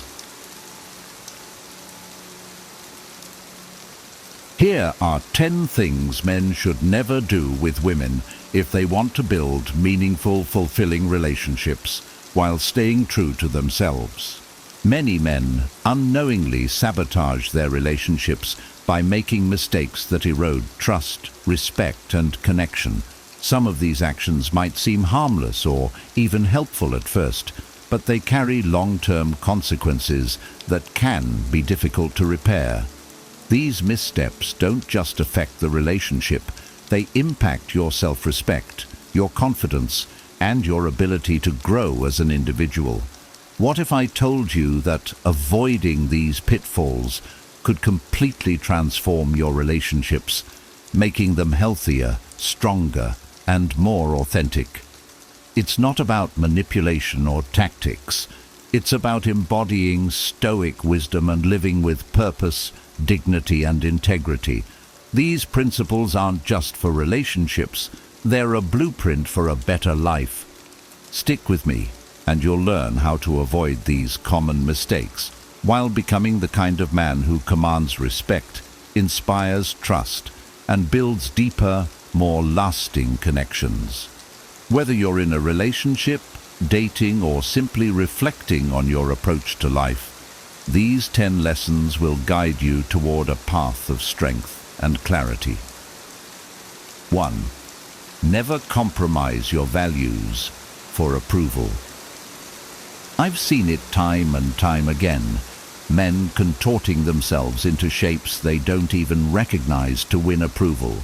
It's tragic, really, because the moment you compromise your values to please someone else, you sacrifice the very thing that makes you dependable, admirable, and, ultimately, worthy of respect. And I've been there. I've done it. I know how it feels. Let me tell you a story. There was a time in my life when I tried to mold myself to fit someone else's expectations. I muted my opinions, ignored my instincts, and told myself I was being understanding. But deep down I knew the truth. I wasn't standing up for what I believed in. And the worst part, I started resenting myself for it. That resentment grows. It poisons your soul bit by bit, because every time you betray your values, you erode the foundation of your character. Marcus Aurelius, a great Stoic thinker, reminds us, be tolerant with others and strict with yourself. That means you hold your standards high, not because it's easy or convenient, but because it's the right thing to do. And let's be clear. Standing by your values doesn't mean being rigid or unkind. It means having the courage to say, this is who I am, and I will not compromise my principles, no matter the cost. When you live this way, you gain something far more valuable than fleeting approval. You gain self-respect. You become someone who can be relied upon, someone who knows the weight of their word. And here's the thing. When you stand firm, you'll find that the right people gravitate toward you. They'll respect you, not in spite of your values, but because of them. That's how meaningful relationships are built, not on lies, but on truth.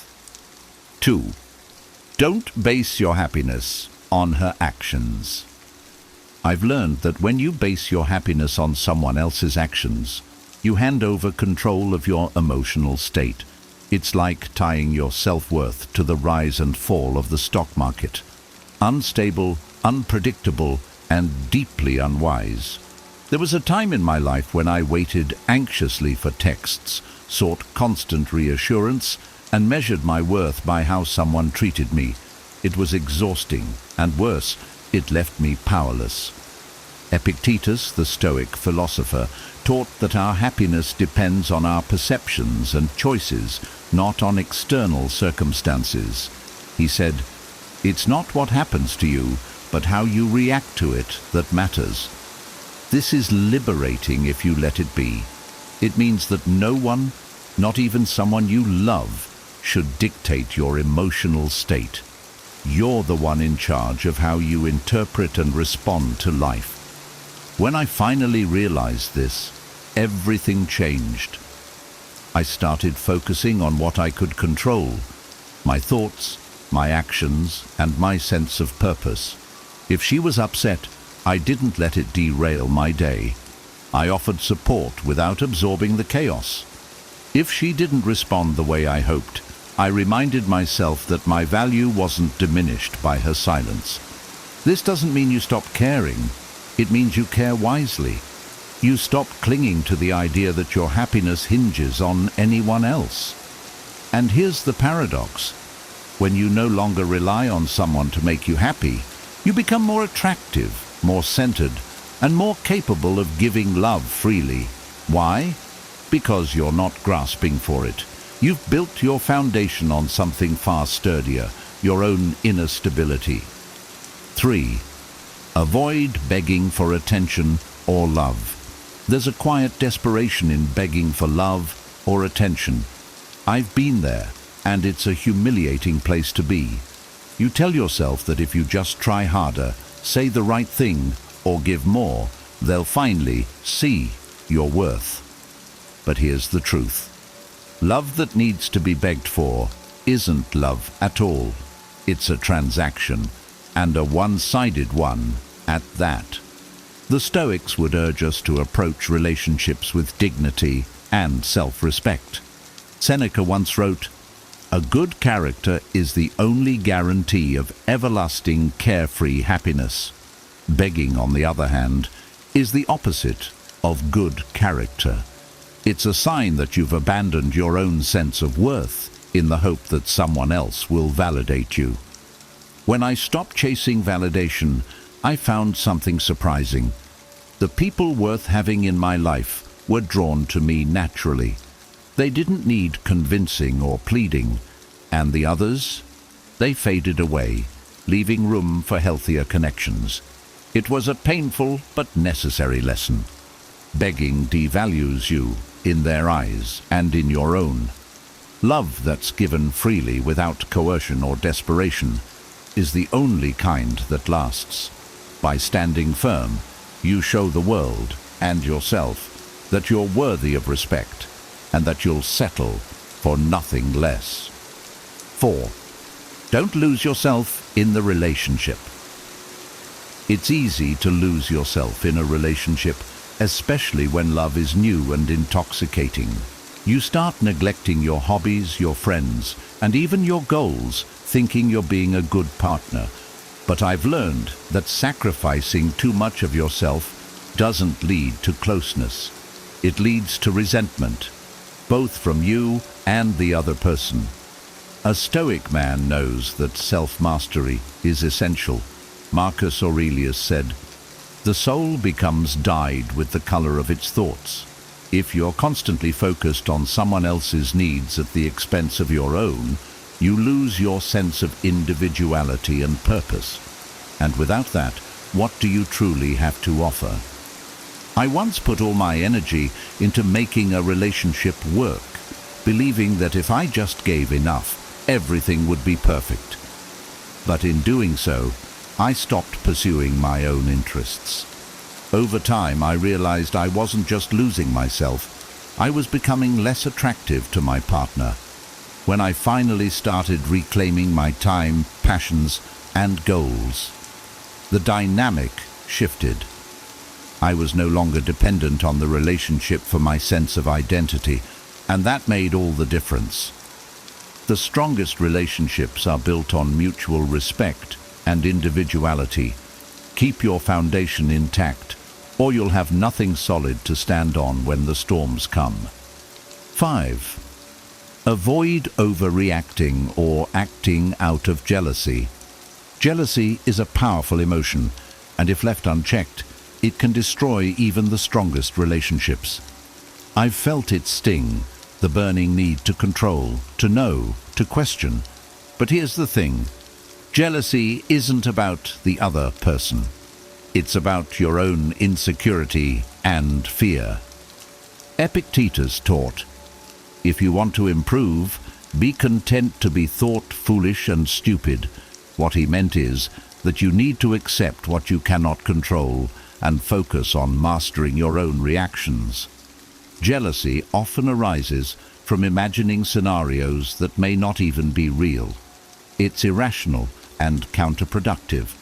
When I learned to pause and reflect before reacting, everything changed. I started asking myself, what's really driving this feeling? Most of the time, it wasn't the other person. It was my own unresolved fears. By addressing those fears within myself, I became less reactive and more grounded. Jealousy isn't a sign of love, it's a sign of insecurity. A Stoic man works on building his own confidence and self-respect, rather than trying to control someone else's behavior. That's where true strength lies. 6. Don't expect her to complete you. I used to believe in the idea of finding my other half. It's a romantic notion, isn't it? The idea that someone out there will fill all the gaps in your life and make you whole. But the truth is, expecting another person to complete you places an unfair burden on them and sets you up for disappointment. I've learned, painfully at times, that completeness isn't something you find in another. It's something you cultivate within yourself. The Stoics teach us to be self-sufficient. Epictetus said, "Freedom is the only worthy goal in life. It is won by disregarding things that lie beyond our control. Relying on someone else to complete you is the opposite of freedom. It binds you to their actions, moods, and flaws." I remember being in a relationship where I pinned all my hopes on the other person. When they were happy, I felt great. When they were upset, my world crumbled. I wasn't living my own life. I was living in reaction to theirs. That kind of dependency isn't love. It's a form of self-neglect. Completeness comes from building a life you're proud of, one filled with purpose, growth, and self-respect. When you do that, You enter relationships not as someone seeking to be fixed, but as someone ready to share your strength. And that's the foundation for a partnership that truly thrives. 7. Avoid gossiping or speaking ill of her.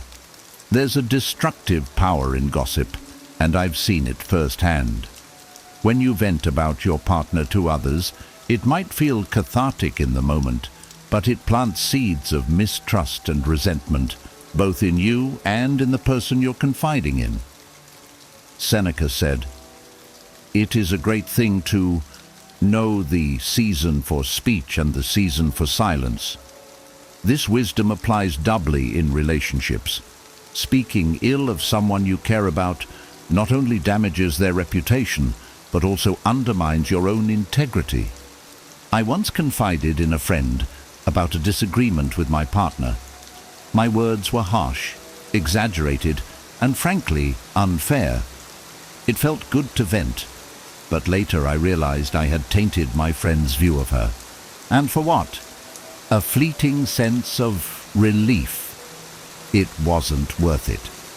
Since then, I've made a conscious effort to address issues directly with the person involved. It's not always easy, but it's the only way to maintain respect and honesty in a relationship. Gossiping might feel like a release, but it's a trap. The Stoic path is to speak with intention and kindness, or not at all. 8. Don't ignore red flags. I've ignored red flags before, convincing myself that things would get better or that I could fix them. It's a mistake I won't make again. The Stoics teach us to see things as they truly are, not as we wish them to be. Marcus Aurelius advised, "If someone can prove me wrong and show me my mistake, I will gladly change. I seek the truth, which never harmed anyone." Ignoring red flags is self-deception. It's choosing comfort over truth. I've stayed in relationships longer than I should have, hoping things would magically improve. But every time, those early warning signs proved to be the cracks that eventually broke the foundation. Now, I pay attention to what my instincts are telling me. If something feels off, I address it directly. Stoic wisdom reminds us that facing uncomfortable truths is far better than living in a comforting lie. A healthy relationship is built on mutual respect, honesty, and alignment, not on wishful thinking. 9. Don't try to control her. Control is an illusion. I learned this the hard way. In my younger years, I thought that if I could just manage the details, her choices, her time, her interactions, I could create the perfect relationship. But all I did was create tension and drive a wedge between us. Epictetus reminds us, some things are up to us and some things are not. A person's thoughts, feelings, and actions are theirs alone. Trying to control them is a violation of their autonomy and an act of fear, not love. When I let go of this need for control, I discovered something unexpected: freedom, not just for her, but for me. By focusing on what I could control, my own thoughts and actions, I became a better partner. I wasn't fixated on micromanaging her life. I was building my own. A relationship thrives on trust and mutual respect. Trying to control someone isn't love, it's insecurity in disguise. The Stoic path is to focus on yourself and trust the process. 10. Avoid complaining about your circumstances. I used to complain about everything: how unfair life was, how misunderstood I felt, how difficult relationships could be. But the Stoics have no patience for complaining. Marcus Aurelius said, "You have power over your mind, not outside events. Realize this, and you will find strength." Complaining changes nothing. It only amplifies your frustration and weakens your resolve. I realized that every minute spent complaining was a minute I could have used to take action or change my perspective. When I stopped whining and started reflecting, I found solutions where I once saw only problems. Now, instead of complaining, I ask myself, what can I do about this? If the answer is nothing, I let it go. If the answer is something, I act. This shift has transformed my relationships and my life. Complaining is easy, but growth requires effort. The Stoic way is to channel your energy into what you can change and accept what you cannot. And there you have it. 10 things men should never do with women if they want to build authentic, meaningful relationships while staying true to themselves.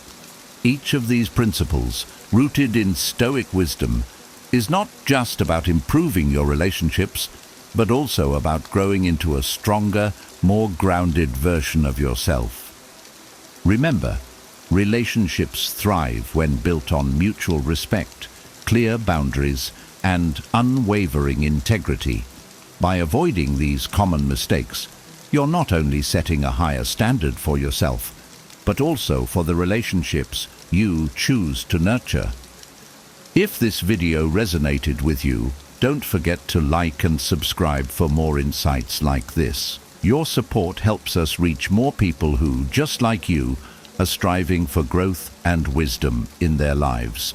I'd love to hear your thoughts. What stood out to you the most? Are there any lessons you've learned in your own relationships that you'd like to share? Drop your comments below, and let's keep the conversation going. Your takeaways might inspire someone else. Thank you for watching, and I'll see you in the next video. Stay wise. 15 Stoic secrets for doing your best.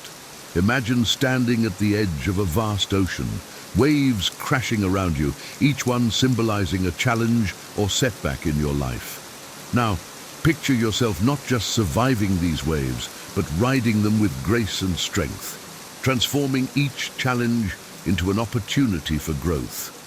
This isn't just a motivational daydream. It's a timeless wisdom rooted in the ancient philosophy of Stoicism. What if I told you that the key to unlocking your greatest potential lies in principles that have withstood the test of time, guiding emperors, soldiers, and scholars through the most tumultuous periods of history? These principles don't just help you endure life's battles, they teach you to embrace them, turning your struggles into stepping stones for success. Today, we're delving into the heart of Stoicism, revealing 12 secrets that can help you navigate life's storms with unwavering purpose and resilience. Whether you're grappling with personal trials, professional hurdles, or the everyday chaos of modern life, these Stoic teachings offer a roadmap to not just surviving, but thriving. Join me as we uncover how to harness this ancient wisdom, transforming your challenges into your greatest victories, and learning to live with intention, integrity, and an indomitable spirit. Let's embark on this journey together and discover how to turn the obstacles in our path into the stepping stones to our greatest evolution. Number 1, total commitment. Embracing the principle of total commitment means fully engaging in every endeavor with sincerity and passion. In Stoicism, the value of our actions is not determined by the outcome, but by the depth of our commitment. When you commit to something, do so wholeheartedly. This isn't about seeking accolades or recognition. It's about aligning your actions with your values and pouring your energy into what truly matters. Total commitment requires waking up each day with a resolve to actively shape your destiny through your thoughts, choices, and actions. Approach your tasks, relationships, and self-improvement efforts with unwavering sincerity and integrity. By being fully present and engaged, you cultivate a sense of purpose and fulfillment, regardless of external circumstances. In moments of adversity, draw on your inner strength to push through challenges. Commit to your goals with the understanding that true success lies not in the destination, but in the journey itself. When you give it your all, you embody the Stoic ideal of living a virtuous, meaningful life. This total commitment transforms ordinary actions into profound expressions of your character and principles, paving the way for a fulfilling and impactful existence. Number 2, process over outcomes. In a world that often prioritizes results, Stoicism teaches us to find value in the process itself. Focusing on outcomes can lead to frustration and disappointment, as many factors influencing the results are beyond our control. Instead, pour your heart and soul into your endeavors, finding satisfaction in your actions and efforts. Engage fully with the task at hand, embracing challenges as opportunities for growth. The Stoics believed that true success is measured not by what we achieve, but by how we conduct ourselves. Did you act with integrity, courage, and commitment? Did you grow and learn through your experiences? These are the real indicators of success. By shifting your focus from outcomes to the process, you cultivate a sense of fulfillment and inner peace, knowing that you did your best regardless of the results. This mindset empowers you to stay present and engaged, appreciating each step of your journey. It also frees you from the anxiety of trying to control the uncontrollable, allowing you to navigate life's uncertainties with grace and resilience. Embrace the process and let the outcomes take care of themselves. Number 3, redefining success. True success is not about accumulating wealth, fame, or external accolades. Stoicism teaches us that success is rooted in developing a strong character and living in accordance with nature. It's about being honest, just, courageous, and wise, regardless of external circumstances. By redefining success in terms of virtues and personal growth, we place the power of fulfillment firmly in our own hands. Reflect on what you truly value and the kind of person you aspire to be. Set goals that align with these values, focusing on your personal development and positive contributions to the lives of others. Celebrate your efforts, resilience, and progress, even if they don't lead to immediate rewards. Success in Stoicism is about maintaining your integrity and equanimity in the face of challenges. This approach leads to greater fulfillment and happiness, as you are no longer chasing external validation. Instead, you find joy in living a life of virtue and meaning. By embracing this Stoic perspective, you empower yourself to create a life of true success, grounded in your highest principles. Number 4, self-improvement. Constantly asking why not helps you break through self-imposed boundaries and pursue paths of growth. The Stoics believed in the relentless pursuit of self-improvement, examining their lives and actions through a lens of virtue and growth. When faced with a challenge or decision, a Stoic asks, why not take the path that leads to growth? This isn't about reckless risk-taking, but about making conscious, deliberate choices aligned with your core values and higher self. Challenge the internal narratives that limit you, such as self-doubt and fear of failure. Embrace the potential for greatness within you, striving for personal excellence. By asking why not, you step into the arena of life, ready to engage fully, grow, and emerge stronger and wiser. This Stoic mindset encourages you to rise above mediocrity and embrace the journey of self-improvement. Every challenge becomes an opportunity to refine your character and expand your horizons. Number 5, purpose and resilience. Stoic wisdom serves as a daily guide to navigating personal, professional, and everyday challenges with purpose and resilience. Embrace the philosophy that our power lies not in changing our circumstances, but in changing our response to them. By cultivating resilience, you transform life's battles into opportunities for growth. Use Stoic teachings to anchor yourself during turbulent times, whether facing personal trials, professional challenges, or everyday chaos. These teachings offer a roadmap to not just survive, but thrive. They show that the power to lead a fulfilling life comes from within, from our ability to adapt and respond with grace and strength. This resilience fosters a sense of purpose, guiding you to live intentionally and meaningfully. By applying Stoic principles, you become adept at turning obstacles into stepping stones, navigating life's complexities with wisdom and courage. Number 6. Small actions matter. Big achievements are often the result of countless small, consistent actions. In Stoicism, every action, no matter how small, contributes to the larger picture. Break your goals into manageable steps, focusing on what you can achieve today. Emphasize consistency and presence in each task. This approach not only makes large goals more attainable, but also fosters a deep sense of engagement and fulfillment. Each small step forward builds a solid foundation for your larger aspirations. By focusing on the present and doing what little you can, you create a life rich with purpose and progress. The Stoic mindset encourages humility and resilience, recognizing that every small action has value. This perspective empowers you to make meaningful progress, no matter how modest, aligning your daily efforts with your long-term goals and values. Number 7. Reframing challenges. View setbacks as setups for greater opportunities, embodying the Stoic belief that our struggles strengthen us. Instead of seeing challenges as obstacles, reframe them as catalysts for growth and self-discovery. This perspective shift transforms your approach to difficulties, enabling you to navigate them with resilience and creativity.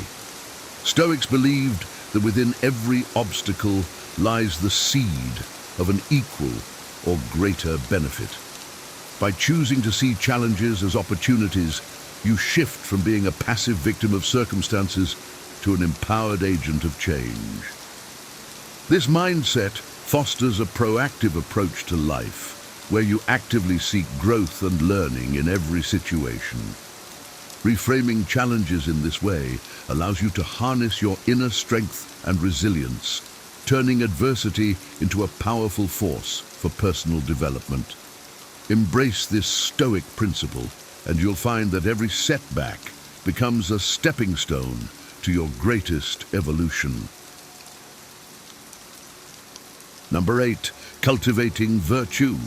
Reflect regularly to align your actions with virtues like kindness, resilience, and integrity. Stoicism places great emphasis on developing a strong, virtuous character as the foundation for a good life. By cultivating these virtues, you positively impact your life and the lives of those around you. Engage in regular self-reflection, examining your thoughts, emotions, and behaviors critically but compassionately. Identify areas where you can grow and improve, actively working to embody the virtues that resonate with you. This isn't about being perfect, but about striving to align your actions with your highest values and principles. By focusing on cultivating virtue, you create a life that reflects these qualities, attracting positive experiences and relationships. This Stoic practice empowers you to live authentically and meaningfully, grounded in your core values. Number 9, Procopton. Embrace the idea of being a work in progress, focusing on continuous improvement rather than perfection. The Stoics believed in the concept of Procopton, which means making consistent progress. This mindset encourages you to focus on what you can control, your virtues, actions, and responses to external events. By striving for progress rather than perfection, you cultivate a compassionate, persistent dedication to your growth. Celebrate small victories while staying hungry for the next level of your evolution. Embrace setbacks and failures as invaluable lessons, seeing them as stepping stones on your path to improvement. This Stoic principle emphasizes that life is a journey of continual growth and learning. By committing to this journey, you align yourself with the Stoic virtue of self-mastery, finding joy and fulfillment in the relentless pursuit of becoming your best self. Number 10, approval, independence. Act according to personal values, detaching from the need for external validation to live authentically. Seeking approval can be a form of enslavement, as it makes you a hostage to the whims and judgments of others. Stoicism teaches us to ground our worth in our own principles and virtues, not in the fleeting opinions of others. Develop a strong sense of self-awareness, understanding your motivations and distinguishing between actions driven by a desire for external validation and those rooted in your true self. Cultivate confidence in your judgments and decisions, trusting your reasoning and aligning your actions with your reasoned convictions. By focusing on being authentic and true to yourself, you attract relationships based on genuine respect and shared values. Even when faced with criticism or rejection, you can take solace in knowing that you are living with integrity, true to your Stoic principles. Number 11, letting go. Cultivate indifference to outcomes, focusing on controllable aspects like effort and attitude for inner peace and resilience. Stoicism emphasizes the distinction between what we can control and what we cannot. We can control our efforts, attitudes, and virtues, but we cannot control the outcomes or the actions of others. Letting go with indifference means caring deeply about the right things, those within our control, and accepting the rest with equanimity. This perspective brings a profound sense of liberation, freeing you from the frustration and anxiety that come from clinging to the uncontrollable. By investing your energy wisely and focusing on your actions and attitudes, you cultivate inner peace and resilience. This Stoic practice enables you to navigate life's uncertainties with grace, finding strength and clarity in your ability to respond effectively to whatever comes your way. Number 12, staying the course. Maintain clarity and adaptability in pursuing goals, aligning adjustments with core values and ultimate vision. The Stoics understood that life is unpredictable and that staying true to our path requires both steadfastness and flexibility. Set a clear direction based on your values and vision for your life. When storms arise and the waters get choppy, navigate by this North Star, making necessary adjustments while staying aligned with your core principles. This adaptability allows you to grow and learn from your experiences, strengthening your commitment to your journey. Staying the course is about being resilient and adaptable, recognizing that true success comes from maintaining integrity and character, even when the path is difficult. By doing so, you honor your journey and values, creating a life of purpose and meaning. Number 13, balancing ambition with humility. Pursue growth and improvement while acknowledging personal limits and maintaining humility. Stoicism teaches us that while ambition drives us to strive for greatness, humility keeps us grounded and realistic. Balance your aspirations with an honest assessment of your strengths and weaknesses. This balance allows you to pursue your goals with vigor and dedication while remaining open to feedback and growth. It fosters a mindset of continuous learning, where you seek to improve without becoming arrogant or overconfident. By maintaining humility, you stay connected to your values and remain receptive to the lessons life offers. Balancing ambition with humility ensures that your pursuit of excellence is aligned with your true self, fostering authentic growth and meaningful achievements. Number 14, facing internal narratives. challenge self-doubt and fear by embracing the potential for greatness within and striving for personal excellence. The Stoics believe that our internal narratives significantly impact our actions and outcomes. Confront the stories you tell yourself about your limitations and replace them with empowering beliefs. By recognizing and challenging self-doubt and fear, you open the door to new possibilities. Embrace the idea that you have the potential for greatness within you and strive for personal excellence in all areas of your life. This proactive approach empowers you to take bold steps towards your goals, transforming internal obstacles into catalysts for growth. Facing internal narratives with a Stoic mindset enables you to rise above limiting beliefs, unlocking your true potential and fostering a life of purpose and achievement. Number 15, overcoming distractions. Focus on core values and goals, avoiding the noise and temptations that lead away from your true purpose. In a world filled with distractions, staying true to your path requires discipline and clarity. The Stoics understood that distractions can derail us from our true purpose and dilute our efforts. Identify your core values and goals and use them as your compass. When faced with distractions or temptations, remind yourself of what truly matters and make choices that align with your path. This disciplined approach helps you stay focused and committed, ensuring that your actions are meaningful and purposeful. By overcoming distractions and maintaining clarity of purpose, you cultivate a life of intentionality and fulfillment, grounded in your deepest values and aspirations.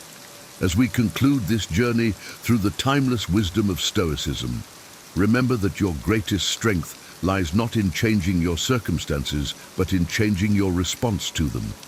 Embrace the principles we've explored today: commitment, resilience, self-improvement, and let them guide you in transforming challenges into opportunities for growth.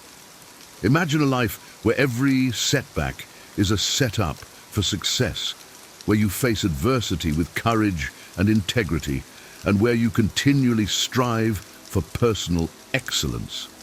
This is the essence of Stoic wisdom, a philosophy that empowers you to lead a fulfilling, purpose-driven life. If you found inspiration in these Stoic secrets and are ready to apply them to your own journey, I invite you to join our community by liking this video and subscribing to the Wiser channel. Together, we can continue to explore the depths of ancient wisdom, uncovering powerful insights that help us navigate modern life with grace and resilience. Hit that subscribe button, give us a like, and share this video with others who seek to transform their lives through Stoic principles. Let's grow stronger, wiser, and more grounded in the values that lead us toward a life of purpose and meaning. Thank you for being a part of this journey. Stay wise, stay resilient, and I'll see you in the next video. 10 Stoic lessons to force yourself to take action. Imagine standing at the edge of a vast, unexplored wilderness, a place teeming with potential but shrouded in mystery and uncertainty. Every step you take forward promises growth, wisdom, and fulfillment. Yet the journey is daunting, and the first step is the hardest. What if I told you that hidden within ancient texts is the key to unlocking your inner strength, propelling you forward with unwavering determination? Picture this: emperors and slaves, soldiers and scholars, all guided by a philosophy that transformed their lives: Stoicism. Today, I will share with you 10 powerful Stoic lessons that can revolutionize the way you approach your goals, turning hesitation into action and adversity into opportunity. Are you ready to ignite your inner fire and take control of your destiny? Let's embark on this journey together, uncovering the timeless wisdom that will inspire you to take meaningful action in your life. Number 1, Turn challenges into opportunities. Imagine facing a formidable obstacle, a challenge that seems insurmountable. The immediate reaction might be to shy away, to retreat into the comfort of inaction. But what if we embrace this challenge instead? Stoicism teaches us that adversity is not just a hurdle, but a chance for growth and transformation. Consider the mighty oak tree, which grows strong and resilient, not in spite of the winds that batter it, but because of them. Each challenge we face is like those winds, shaping us into stronger, wiser individuals. By shifting our perception and focusing on what we can control, we harness the power within us to turn obstacles into opportunities. Instead of asking, "Oh, why me?" we can ask, "Wait a minute, what can I learn from this?" This mindset shift is the essence of Stoicism. It empowers us to see every setback as a setup for a comeback, every failure as a step towards success. When we embrace challenges, we discover our true strength and resilience. We transform adversity into a crucible for personal development, emerging stronger and more capable. So, the next time you encounter a challenge, remember, it is not a roadblock, but a stepping stone on your path to greatness. Number 2, make good habits a habit. Imagine starting each day with a routine that energizes and prepares you for whatever lies ahead. Good habits are the foundation of a fulfilling life, and Stoicism places great emphasis on cultivating them. The key is consistency. Just as a sculptor shapes marble into a masterpiece through persistent chiseling, we can mold our lives through daily practices of mindfulness, gratitude, and discipline. Picture a garden that flourishes because the gardener tends to it every day, even if only for a few minutes. Small, consistent actions lead to significant, lasting changes. Start with one habit. Perhaps a few minutes of meditation or jotting down things you're grateful for each day. Over time, these small acts accumulate, transforming your mindset and your life. The Stoics believed that by integrating virtuous habits into our daily routines, we align our actions with our highest values, leading to a life of purpose and fulfillment. So, commit to your habits with patience and perseverance, knowing that each step brings you closer to the person you aspire to be. Number 3, develop your purpose. Through virtue, living a life of purpose begins with understanding and embodying our core values. The Stoics taught that virtues such as wisdom, courage, justice, and temperance are the pillars of a meaningful existence. Imagine your virtues as the North Star, guiding your decisions and actions. When we align our daily activities with these principles, we find a deeper sense of purpose and direction. Think of Marcus Aurelius, the Roman emperor, who ruled with wisdom and justice, guided by his Stoic beliefs. His actions were not random, but purposeful, driven by his commitment to virtue. By reflecting on our values and ensuring our actions reflect them, we cultivate a life rich in meaning. This alignment empowers us to make choices that are not only beneficial to us, but also contribute to the greater good. Embrace the Stoic principle of living according to virtue, and you will discover a profound sense of fulfillment and purpose in every endeavor. Number 4, begin with small steps. The journey of 1,000 miles begins with a single step. This ancient wisdom resonates deeply within Stoicism. Faced with daunting tasks or overwhelming goals, the Stoics teach us to break them down into manageable steps. Picture a mountain climber focusing on each handhold and foothold rather than the daunting peak. This approach combats procrastination and builds momentum.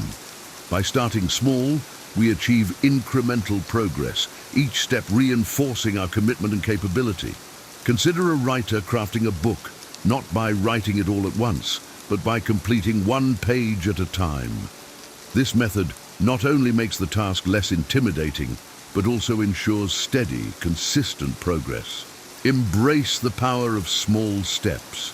Each modest effort compounds over time, leading to significant accomplishments.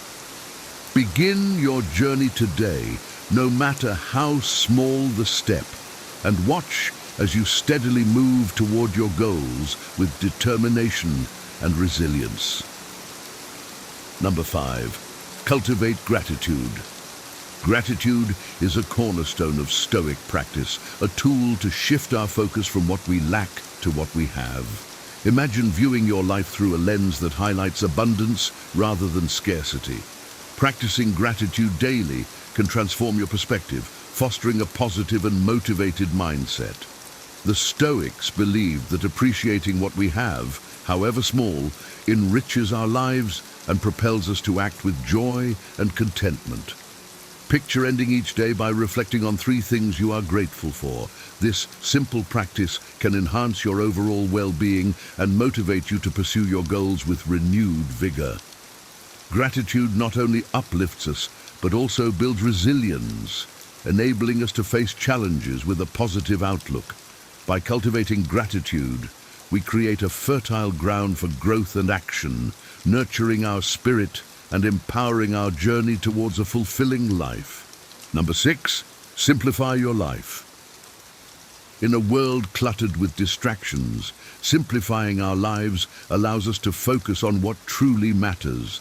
The Stoics valued simplicity, understanding that a minimalist approach brings clarity and purpose. Imagine clearing away the non-essential, creating space for meaningful activities and relationships. By eliminating unnecessary distractions and prioritizing quality over quantity, we free ourselves to act with intention. Think of a clear desk, devoid of clutter, where each item has a purpose. This clarity extends to our minds and actions, allowing us to focus on our goals with laser-like precision. Simplification is not about deprivation, but about discerning what is truly important. Embrace the Stoic principle of simplicity and watch as your life aligns more closely with your values and aspirations, enabling you to act with greater purpose and clarity. Number 7, stop procrastinating. Procrastination is the thief of time, a habit that hinders our progress and growth. The Stoics remind us that our time is finite and precious. Imagine living each day with the awareness that time, once lost, can never be reclaimed. By embracing the present moment and committing to purposeful action, we overcome the inertia of procrastination. Consider the Stoic practice of memento mori, reflecting on our mortality to inspire urgency and focus. This mindset encourages us to seize the day, to act now rather than defer our dreams and responsibilities.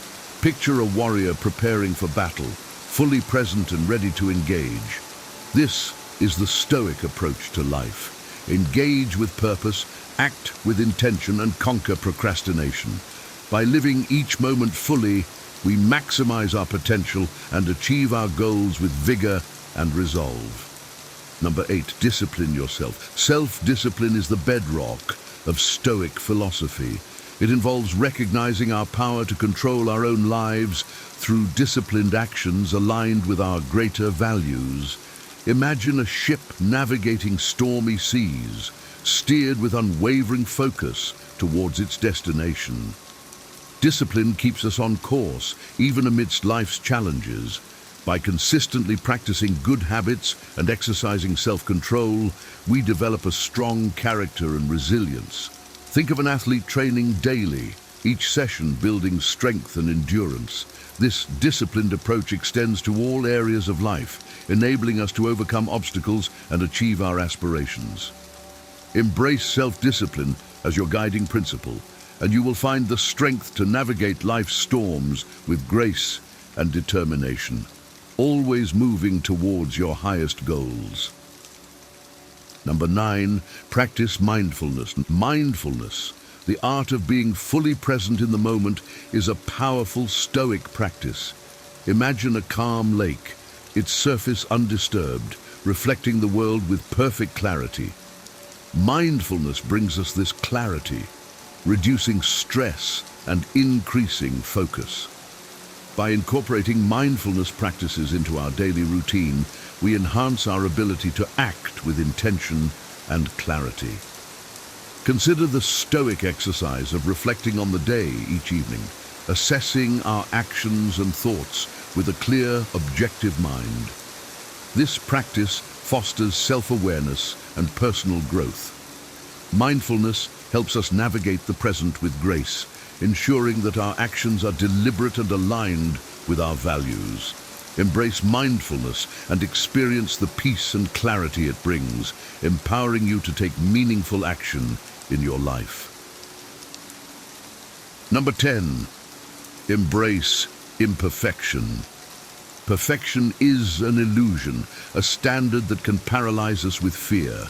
The Stoics teach us to embrace our imperfections and see failure as a natural part of the journey. Imagine a potter shaping clay, each mistake guiding their hands towards a more refined creation. Accepting that we are not perfect allows us to take risks and act without fear. This Stoic principle encourages resilience and continuous improvement.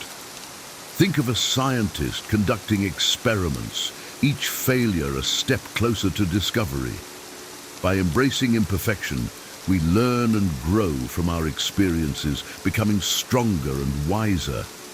This mindset frees us from the fear of failure, empowering us to act boldly and pursue our goals with confidence. Embrace your imperfections, and you will find the courage to take action and achieve greatness. These Stoic lessons are not just ancient wisdom, but practical tools that can profoundly transform your life. By embracing these principles, you can unlock personal growth, resilience, and a deeper sense of purpose. Imagine living each day with clarity, strength, and unwavering resolve, empowered by the timeless teachings of Stoicism. This is not just philosophy, it's a way of life. I encourage you to start integrating these lessons into your daily routine and witness the transformation for yourself. Now, I'd love to hear from you. Which of these Stoic lessons resonates the most with you? How do you plan to incorporate it into your life? Share your thoughts and experiences in the comments below. If you found this video helpful, don't keep it to yourself. Share it with others who might benefit from these powerful insights. Let's continue this journey together, embracing the wisdom of the Stoics and taking meaningful action towards our goals. Thank you for watching, and remember, the power to transform your life lies within you. The butterfly's flight. In a quiet village surrounded by rolling hills, a young boy named Tien was known for his love of nature. He would often wander through the fields, watching the birds soar and the flowers sway in the breeze. But among all the wonders he observed, Tien was most fascinated by the tiny cocoons that clung to branches, holding the promise of transformation within. One morning, as Tien strolled through a grove, he spotted a cocoon quivering slightly. A small crack appeared, and through it, the faint outline of a butterfly's wing was visible. Tien watched with wide eyes as the creature inside struggled, twisting and pushing to break free. His heart ached for the little butterfly. Why does it have to struggle so much? He wondered aloud.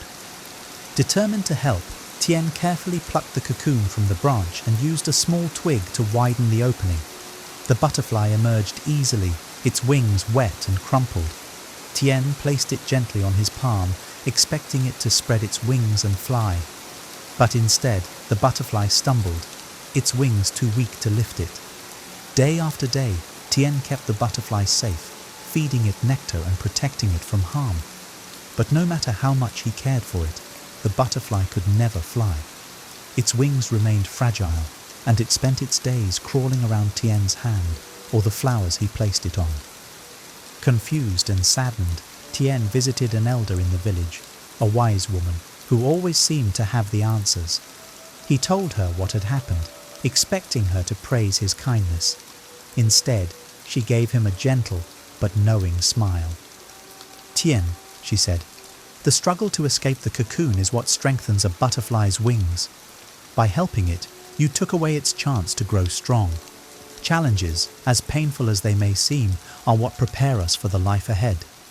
The boy returned home, holding the butterfly close to his heart. As it crawled along his finger, he realized the lesson it had taught him. From that day on, Tien approached his own challenges with a new perspective, understanding that every struggle he faced was shaping him into something stronger, just as the butterfly needed its fight to fly. And though the butterfly never left his side, it became a constant reminder of the power of resilience and the beauty that comes from enduring life's trials. A silkworm must endure pain to struggle out of its cocoon and grow into a butterfly that can fly. A seed buried deep in the soil must push its way through layers of earth to sprout and grow into a strong tree. A silkworm that is helped out of its cocoon by someone cutting it open will forever crawl around aimlessly, never becoming a butterfly. Similarly, a seed that sprouts easily on the surface of the soil may grow quickly, but it will be uprooted at the first storm. Humans cannot choose where they are born, but they can choose how they live. We can train ourselves to endure, develop resilience, and cultivate willpower through challenges, hardships, and even failures. What may seem like a devastating failure or misfortune to one person can be a stroke of luck to another. It all depends on how we choose to face it.